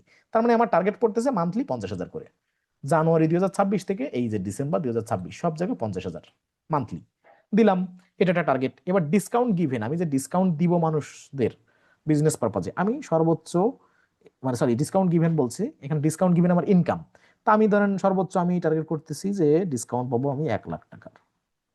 ওকে, 1 লাখ টাকার ইয়ারলি ধরলাম, কিছু কিছু ইয়ারলি ধরবো, কিছু কিছু মান্থলি ধরবো। এটা আমি ক্লিক করে দিলে সমস্ত কিছু ডিভাইডেড হয়ে মান্থলি এরকম হয়ে যাবে। এবার মার্ক আপে আমি ধরবো 70,000, 70,000 দিয়ে আমি ডিভাইডেড করে দিব, এইটা ডিভাইডেড করে দিলাম। সেলস, এইবার আসি সেলস। সেলস দুইটা, একটা sales, sales of product income, আবার সার্ভিসেস আলাদা আলাদা। এখন ধরেন সেলস দিয়ে আমি পাবো ধরেন 20 লাখ, 20 লাখ না একটু কম ধরি, 10 লাখ। ওকে, 10 লাখ দিলাম, এটা ডিভাইডেড করে দিলাম। এবার সেলস অফ প্রোডাক্ট ইনকাম কত, এখানে আমি ইয়ারলি ধরলাম না, এখানে আমি মান্থলি ধরবো। ধরেন বিজনেসের নেচার অনুযায়ী, সাপোজ ধরেন মেডিকেল ইকুইপমেন্টে জানুয়ারি মাসে ধরেন শীতকাল, এখানে আমার আহ শীতকালে ধরেন দেখা যাচ্ছে যে মেডিকেল রিলেটেড যে সার্ভিসগুলো বা প্রোডাক্টগুলো ভালো চলে, যেহেতু শীতের জন্য রোগবালাই বেশি থাকে, এটা কনসেপ্ট আছে, জাস্ট এইভাবে বলতেছি, অন্য কোনো ভাবে কেউ নেওয়ার দরকার নাই, ঠিক আছে। স্বাভাবিকভাবে এই ধরনের বিজনেস শীতকাল মানেই মোটামুটি এর সিজন। তো এখন ধরেন আমি টার্গেট করতেছি যে 2 লাখ টাকা আমার জানুয়ারিতে সেল হবে, এটা দিলাম জানুয়ারি। এরপরে ফেব্রুয়ারি দিব, দেখেন এই 2 লাখ টাকার সাথে সাথে এখানে অ্যাড হয়ে গেছে। ফেব্রুয়ারি দিব, ধরেন ফেব্রুয়ারিতে দিব, ফেব্রুয়ারিতে 2,20,000 দিব। মার্চে দিব 2,10,000, এখান থেকে একটু কমবে, ঠিক আছে। আবার এপ্রিলে একটু কমবে, 1,90,000। তারপরে মে মাসে 1,70,000, মানে আমার টার্গেট, এটা সেলস করার টার্গেট মান্থলি দিলাম। এরপরে জুন মাসে দিব আবার 1,70,000, এটা অপরিবর্তিত থাকবে ধরেন প্রায়। এরপরে জুলাই মাসে যে আবার বৃষ্টির সিজন, সেক্ষেত্রে আমি দিলাম 1,90,000 দিলাম। এরপরে আগস্ট মাসে 2,20,000, এখানে আবার গ্রো করবে। তার মানে আপনি যখন একটা বিজনেস 5 বছর করবেন, তখন আপনার নেচার মানে নিজের কাছে চলে আসবে যে আমি পার মান্থে কোন মাসে কখন আমার বিজনেস ভালো হয়, কোন মানে কোন টাইমে কোন সময় আমার মানে কোন ডাল সিজন কোনটা, কোনটা আমার মানে বিজনেসের জন্য বেটার সিজন, সেগুলো আপনার কিন্তু কম বেশি একটু জানা থাকবে। এখানে সেপ্টেম্বরে 1,80,000, এরপরে অক্টোবরে আবার 2,10,000, নভেম্বরে 2 লাখ, এরপরে ডিসেম্বরে, এটা কিন্তু গত বছরের ডিসেম্বর দেখাচ্ছে, ঠিক আছে, যে আমরা সদ্য যেটা ট্রানজাকশন করছি আগে, আমি এটা কেটে দিচ্ছি। ডিসেম্বরে হবে 2,20,000। এই এটা থাকলো কি আমার সেলস অফ প্রোডাক্ট ইনকাম, বাইরে ক্লিক করলাম, তার মানে টোটাল 23,80,000, ঠিক আছে। এরপরে আমি সার্ভিস রিলেটেড ফিল্ডে যাচ্ছি।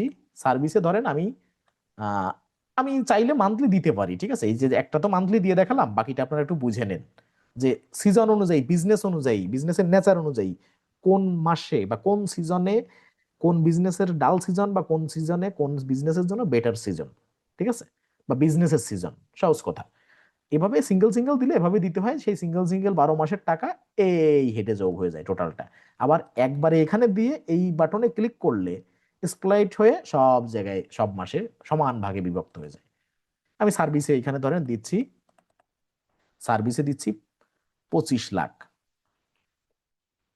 এটা দিয়ে আমি ডিভাইডেড করে দিলাম যে 2,83,000 সামথিং সব মাসে হয়ে গেল, ঠিক আছে, দিলাম। এরপরে শিপিং ইনকাম ধরেন এখানে দিলাম 3 লাখ ইয়ারলি, দিয়ে শিফট করে দিলাম 25,000 করে। আনঅ্যাপ্লাইড ক্যাশ পেমেন্ট ধরেন এখানে দিলাম 3 লাখ। আনক্যাটাগরাইজ ইনকাম এখানে দিলাম 4 লাখ।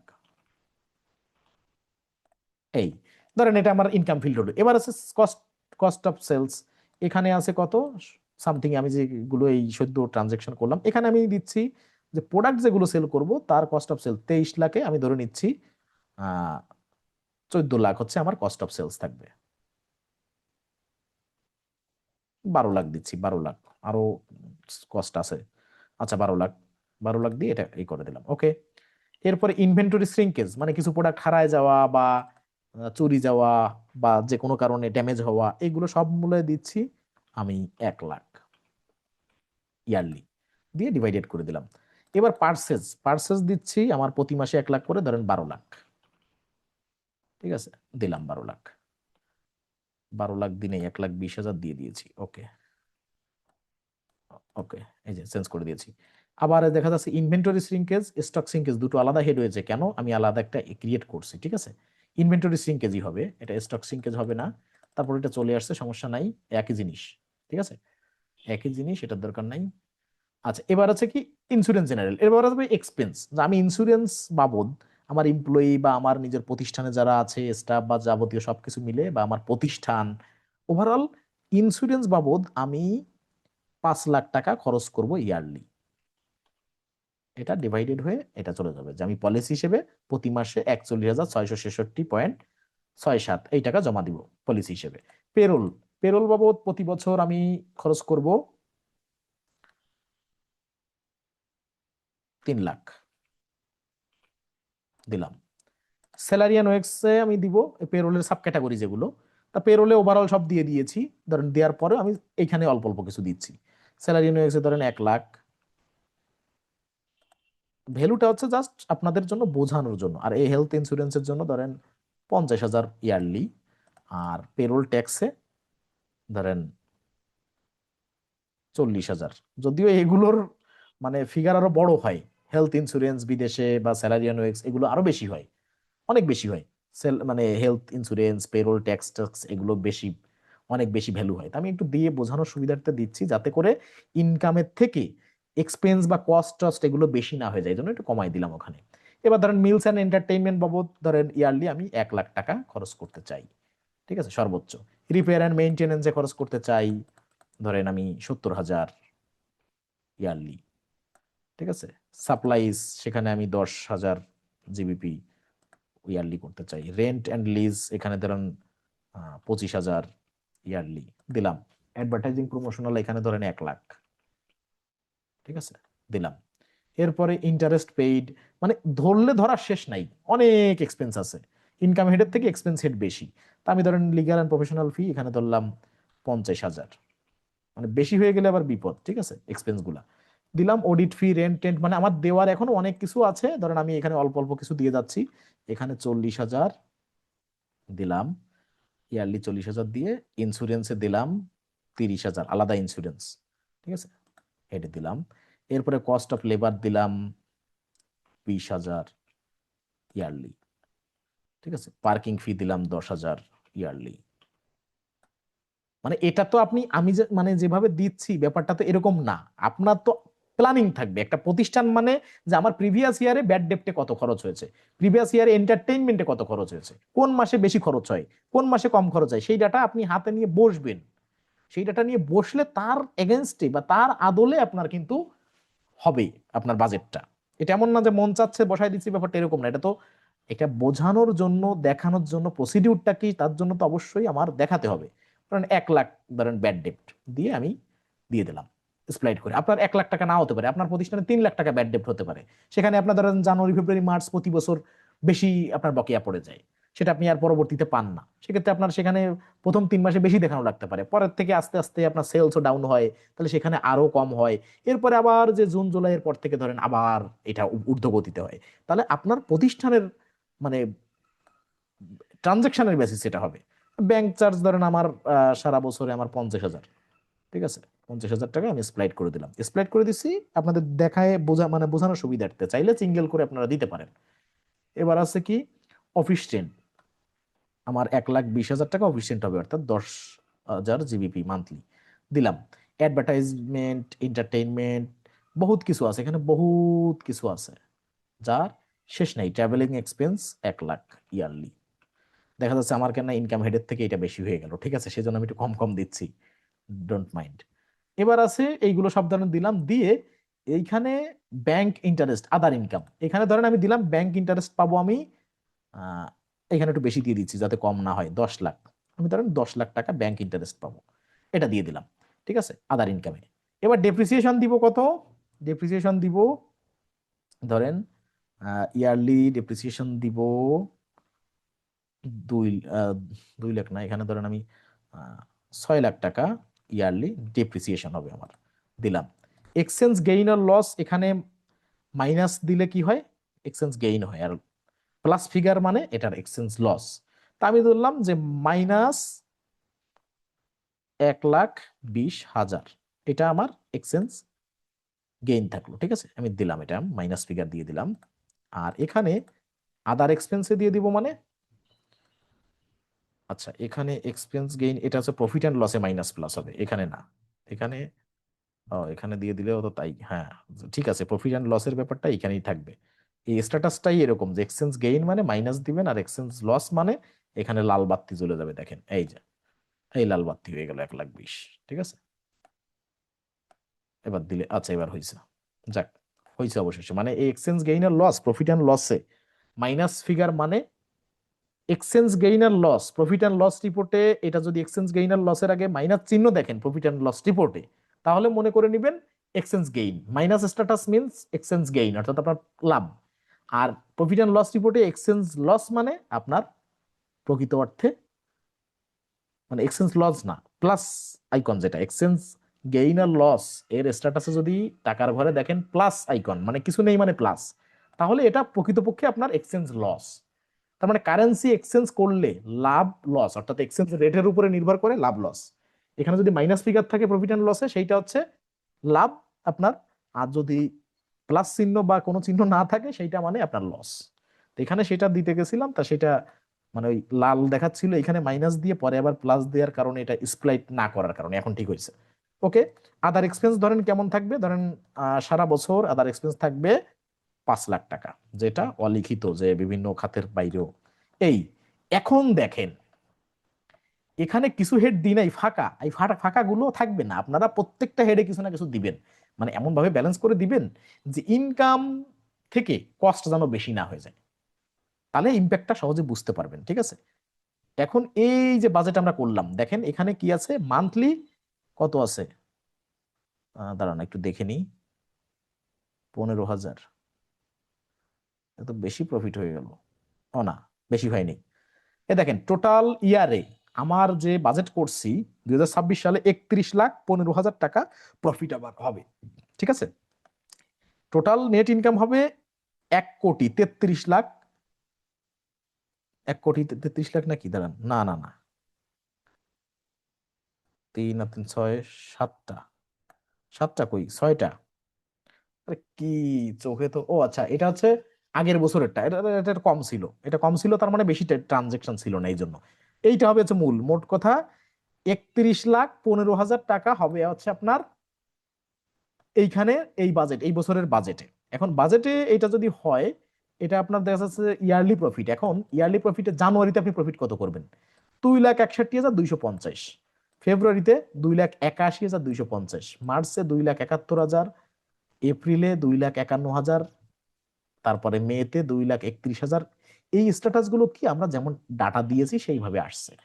এখন আপনার এখানে ফাঁকা ঘরগুলোতে আরো ডাটা দিবেন, তা ওভারঅল মান্থলি একটা বিজনেসে 2,61,250 মানে খুব বেশি না, স্ট্যান্ডার্ড আছে। ঠিক আছে, এ না হলে তো মানুষ বিজনেস করে না। এখন এটা জানুয়ারির ডাটা, আপনি কি করবেন আরো সেলসে বা ইসে সেলস অফ প্রোডাক্ট ইনকাম বা সার্ভিসে আরো ডাটা দিয়ে আরো আরো ভ্যালু দিবেন, মানে আরো টাকা দেখাবেন, দেখায় বাকি এক্সপেন্সের হেডগুলো ফিল আপ করবেন যেগুলো ব্ল্যাঙ্ক আছে, সব ব্ল্যাঙ্ক থাকবে না, সবগুলো ফিল আপ করবেন কম বেশি যা কিছু দিয়ে। করার পরে ধরেন এটাকে কি করা যায়, এটা আমরা সেভ করব, সেভ, সেভ করার পর যে আমরা এই ডাটাটা যেমন দেখলাম দেখে এখন আবার ডাউনলোড করব, এখান থেকে ডাউনলোড করা যায়। ডাউনলোড করলে আমরা অ্যাকচুয়াল দেখতে পারবো, এই যে যেটা আমরা দেখলাম যে মান্থলি আমার প্রফিট থাকবে এরকম, তা এখানে তো একটা প্রতিষ্ঠানের রিয়েল ডাটাবেজের আলোকে বা পূর্ণাঙ্গ ডাটাবেজের আলোকে প্রিভিয়াস ইয়ার গুলো কম্পারিজন করে তার ডাটাবেজের আলোকে এখানে ফিল আপ করবেন, এখানে আন্দাজের পরে ফিল আপ করার বিষয় না। তো যখন আপনারা কোনো ডাটাবেজ দিয়ে ফিল আপ করে বুঝবেন তখন বুঝতে পারবেন যে অ্যাকচুয়াল প্রতিষ্ঠানের বাজেটটা কেমন হতে পারে। ঠিক আছে, এবং আপকামিং ইয়ার নিয়ে এবং আপকামিং ইয়ার করার মানে যেহেতু বাজেট করব তার আগে কোনো অ্যাকচুয়াল একটা ইয়ারকে কম্পেয়ার করে বাজেটটা করলে তার ইম্প্যাক্টটা কেমন হয় সেটা আরো সহজে দেখতে পারবেন।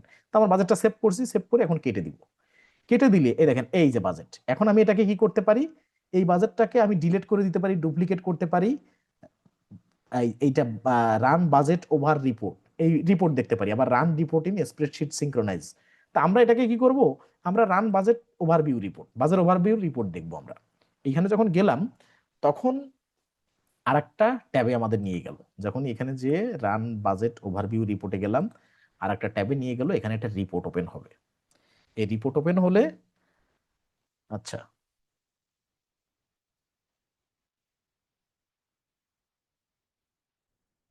ওয়েট, এই রিপোর্টটা একটু দেখবো আমরা। এই এখানে ধরেন ইনকাম হেডে মানে দেখা যাচ্ছে শর্ট শর্ট মনে হয় না, ইনকামে ক্লিক করেন, ইনকামে ক্লিক করলে এই যেগুলো আপনি ডাটা দিয়েছেন সেগুলো দেখা যাবে। এরপরে কস্ট অফ সেলসে ক্লিক করেন, এর ভিতরে যেগুলো হেড আছে সেগুলো দেখা যাবে। গ্রস প্রফিট, এখানে এক্সপেন্সের পরে ক্লিক করেন, গ্রস প্রফিট তো দেখা যাচ্ছে কিন্তু নিচে এক্সপেন্স পরে ক্লিক করলে যতগুলো এক্সপেন্সের ডাটা দিয়েছেন সেগুলো দেখা যাবে। এরপর পেরোল এক্সপেন্স আছে, এরপরে net operating income, net operating ইনকামে ক্লিক করেন, আচ্ছা, নেট অপারেটিং ইনকাম এখানে দেখাচ্ছে, এরপরে আদার ইনকামে ক্লিক করতে হবে। মানে এই প্রত্যেকটার হেডলাইন আছে, এর ভিতরে ডিটেইল লাইনগুলো আপনার এক একটা ক্লিক করে করে বের করতে হবে। এই নেট ইনকাম, আচ্ছা নেট আদার ইনকাম, এই টোটাল নেট ইনকাম। এখন দেখেন এই রিপোর্টটা কিভাবে দেখা যায়। এটা এটা আগে আমরা একটু ডাউনলোড করব, এই যে এক্সপোর্ট টু এক্সেল। এই রিপোর্টটা সবাই প্র্যাকটিস করার পরে এক্সপোর্ট টু এক্সেল করে এক্সেল এই রিপোর্টটা দেখবেন। দেখলে আরো একটি ইম্প্যাক্ট বুঝতে পারবেন। ধরেন এই হচ্ছে পুরো বাজেটের রিপোর্ট, আপনি এই এক্সেল রিপোর্ট এদিকে এদিকে টেনে আরো পূর্ণাঙ্গ দেখবেন। দেখে আপনার এই রিপোর্টটা আবার দেখা যাচ্ছে ইম্পোর্ট করতে পারবেন। তার মানে ইম্পোর্ট করার জন্য আমরা কিন্তু ইম্পোর্টটা আগে বেছে নিই নাই, আগে দেখছি একটা বাজেট ক্রিয়েট করে যে আদৌ বাজেটের রিপোর্টটা কেমন হবে। এখন আপনি ধরেন দেখতে পারলেন যে এই বাজেটের রিপোর্টটা এরকম হয়, তাহলে এইরকম একটা রিপোর্ট যদি আপনি নিজে রেডিমেড করে বানান বা কোনো প্রতিষ্ঠানের আদলে বানান বা বানানো থাকে, তাহলে আপনি এটা ইম্পোর্টও করে দিতে পারবেন। যে বাজেট আপনি বাইরে করলেন, প্রতিষ্ঠানের বাইরে, ঠিক আছে, আপনি এক্সেলে করলেন বা অন্য কোনো জায়গায় আমি করে এইটা কিন্তু ডিরেক্ট ইম্পোর্টও করে দিতে পারবেন আপনার ওই বাজেটের ফিচার ফাংশন না করে। আপনার যদি এরকম একটা এক্সেল ফাইলে রেডি থাকে বা সিএসবি ফাইলে রেডি থাকে, সেটাও আপনি এখানে ইম্পোর্ট করতে পারবেন। কাজেই সবকিছু নির্ভর করবে আপনার হাতে, যে আপনি কোনভাবে কোনটা করতে চান। এখন আসি এইটা, এই রিপোর্টটা কিছুভাবে আলাদাভাবে মানে কম্পেয়ার করে করে দেখা যায়। এখন এই কম্পেয়ারের মুডটা আছে কিনা আমি একটু দেখি এখানে। ওয়েট,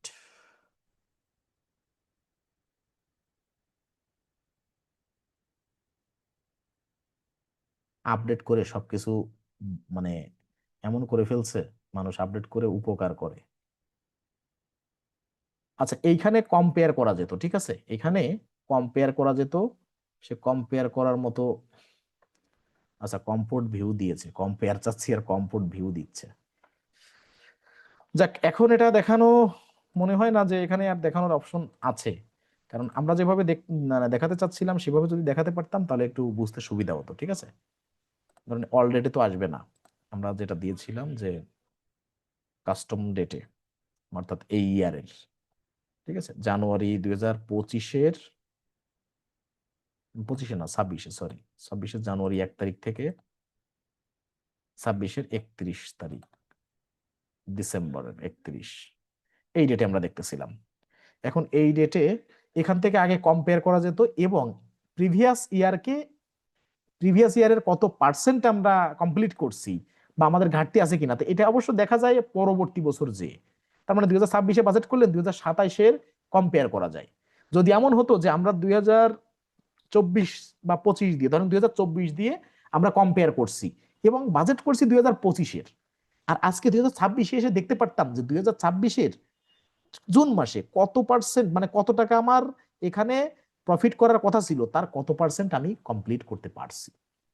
এইটার এই যে কম্পারিজন করা যেত, মানে একটা মানে যে যে বছর ধরে আপনি বাজেট করছেন সেই বছরটা শেষ হলে তার পরবর্তী বছরে যে আমি বাজেট কত করছিলাম এবং ইয়ার এন্ডে এসে আমি এটার কত পার্সেন্ট অ্যাচিভ করতে পারছি আর আমার ল্যাকিংটা কত পার্সেন্ট আছে, অর্থাৎ আমি এখনো কমপ্লিট করতে পারি নাই বা আমার বাজেটকে টার্গেট করতে পারি নাই বা ফরকাস্টিং দিয়েছিলাম, সে ফরকাস্টিং আমি টাচ করতে পারি নাই বা সে পর্যন্ত পৌঁছাতে পারি নাই, কত পার্সেন্ট আমার কোন মাসে কত পার্সেন্ট আমার ঘাটতি আছে, সেই ধরনের রিপোর্টটা এখান থেকে দেখা যায়। তা আমরা যেহেতু 26-এ বাজেট করছি, আমরা 27-এ যে এই রিপোর্টটা দেখতে পারবো। যদি আমরা 25-এর বাজেট করতাম তাহলে 26-এ এসে অন্তত জানুয়ারি মাসের এটা আমরা দেখতে পারতাম যে কম্পেয়ার করলে কিভাবে এটা দেখা যায়। তো এইটার এখানে একটু কাস্টমাইজেশন করে, মানে এখানে যেমনটা ছিল যে কম্পেয়ার করা, সেটা এখানে শো করতেছে না। আমি একটু এই সাইড দিয়ে একটু দেখবো যে এখানে লেআউট আছে কিন্তু আমার আলাদা যে বিষয়গুলো সেগুলো এখানে শো করে নাই। যদি সেটা শো করতো এখানে একটু দেখাতে একটু সুবিধা হতো। রিপোর্ট মানে বর্ডার দিয়ে কি করব, আমার লাগবে হচ্ছে সেই রিপোর্ট, এগুলো না, এগুলো যেগুলো দেখাচ্ছে এগুলো কাস্টমাইজেশন দেখাচ্ছে। কিন্তু এখান থেকে এইখানে বাটন ছিল যে এখান থেকে আমার মানে কম্পেয়ার করে, তো অবশ্যই এটা আমরা 26 সালে করছি, এটা আমরা এখন দেখতে পারবো না। আমরা যদি 25 সালে করতাম তাহলে হয়তো আমাদের এটা দেখতে সুবিধা হতো। যাই হোক, আমি সেই ফাংশনটা দেখালে লাগে পরবর্তী ক্লাসে, সেটা একটু আমি একটু আরেকটু ওভারভিউ দেখায় দিব। কিন্তু এখানে যেখানে দেখানোর কথা ছিল সেখানে দেখাচ্ছে না, আর এই পাশে কাস্টমাইজেশন দেখাচ্ছে, ঠিক আছে। সেইটা একটু দেখালে আমাদের একটু বুঝতে আরো সুবিধা হবে, ঠিক আছে। দিস রিপোর্ট, আচ্ছা এটা এটার দরকার নেই। তাহলে এইভাবে আপনারা বাজেটটা করবেন, যে হেডগুলো আমি কোনো ডাটা দেইনি সেই হেডে আপনারা একটু কাল্পনিকভাবে হলেও কিছু ডাটা অ্যাড করবেন, মানে ইম্প্যাক্টটা বোঝার জন্য এমন ভাবে অ্যাড করবেন যে ইনকামের থেকে এক্সপেন্সটা বেশি না হয়ে যায়। তাহলে হয়তো এটার তো প্রফিটের জায়গায় আপনার লস দেখতে হবে, নেট ইনকামের জায়গায় নেট লসটাই দেখতে হবে। আপনারা যাতে করে এই ইনকাম হেড গুলো বেশি দিবেন, বেশি বেশি ডাটা দিয়ে, বা বেশি মানে সেলস দেখাবেন, বা এখানে সেলস অফ প্রোডাক্ট ইনকাম বা আপনার সার্ভিসিং এগুলো অ্যাড করবেন। অ্যাড করে এইখানে এক্সপেন্সে অল্প অল্প দিবেন, কিন্তু সবগুলো হেডে দিবেন। আমার এখানে যেগুলো ডাটা দেইনি সেগুলো কিন্তু শো করতেছে না, আপনারা একটু সবগুলো দেখবেন। তার মানে এইটা করতে যে মজা পাবেন, বাজেট করতে যে একটা অন্যরকম এক্সপিরিয়েন্স আপনাদের হবে। ঠিক আছে? তা যদি কোনো এখানে সেটা আমার এখানে যেটা দেখাতে চাচ্ছিলাম, এটা যদি সবকিছু ঠিকঠাক থাকে, তাহলে আমি পরবর্তী ক্লাসে যদি মানে এখানে কোনটা যেটা দেখাতে চাচ্ছিলাম সেইটা এখানে আসতেছে কি না, নাকি আর একটু চেঞ্জ করে ফেলছে, সেটা যদি দেখাতে পারি আরো বেটার হবে। তা আরেকটা বিষয় বললাম যে 25 সাল, এখানে একটা প্রবলেম হয়েছে যে 25 সাল ধরে বাজেটটা করলে বেটার হতো, মানে ব্যাক এন্ড ইয়ারের। ঠিক আছে, তাহলে 26 সালে ইম্প্যাক্টটা সহজে বোঝা যেত, কিন্তু আমরা এখন পাইলেও সেই 26 সালের ইম্প্যাক্টটা দেখাতে পারবো না। আপনারা যদি 25 সাল ধরে করেন, যে আমরা 24 সাল বা 23 সালকে কম্পেয়ার করে 25 সালের বাজেট করছি, 26 সালে এসে আরো কিছু ট্রানজেকশন, ধরেন আপনি 26 সালে 25 সালে বাজেট করলেন যে আমি জানুয়ারিতে অ্যাকচুয়াল 2,20,000 টাকা প্রফিট করতে চাই সাপোজ, আপনি নিজে আবার জানুয়ারি মাসে সমস্ত ট্রানজেকশন রেকর্ড করবেন। আরেকটা 26 সালের জানুয়ারি, এখানে রেকর্ড করবেন এমন ভাবে যে না আপনার ওই 40%, 15% বা সরি 60, 70 বা 80% কভার হয়েছে, আপনার আর কতটুকু ইমপ্রুভ করার স্কোপ আছে সেইটা যাতে শো করে, বা আপনার ওভারঅল বাজেটের আপনার 80, 90% আপনি কমপ্লিট করবেন, করে ইম্প্যাক্টটা এর পাশে কম্পেয়ার করা যায় সেটা দেখতে পারবেন। আমি তো 26 সাল করছি, আপনারা 25 সাল ধরে করবেন। যাই হোক, ক্লাসটা মনে হয় অনেক লম্বা হয়ে গেছে।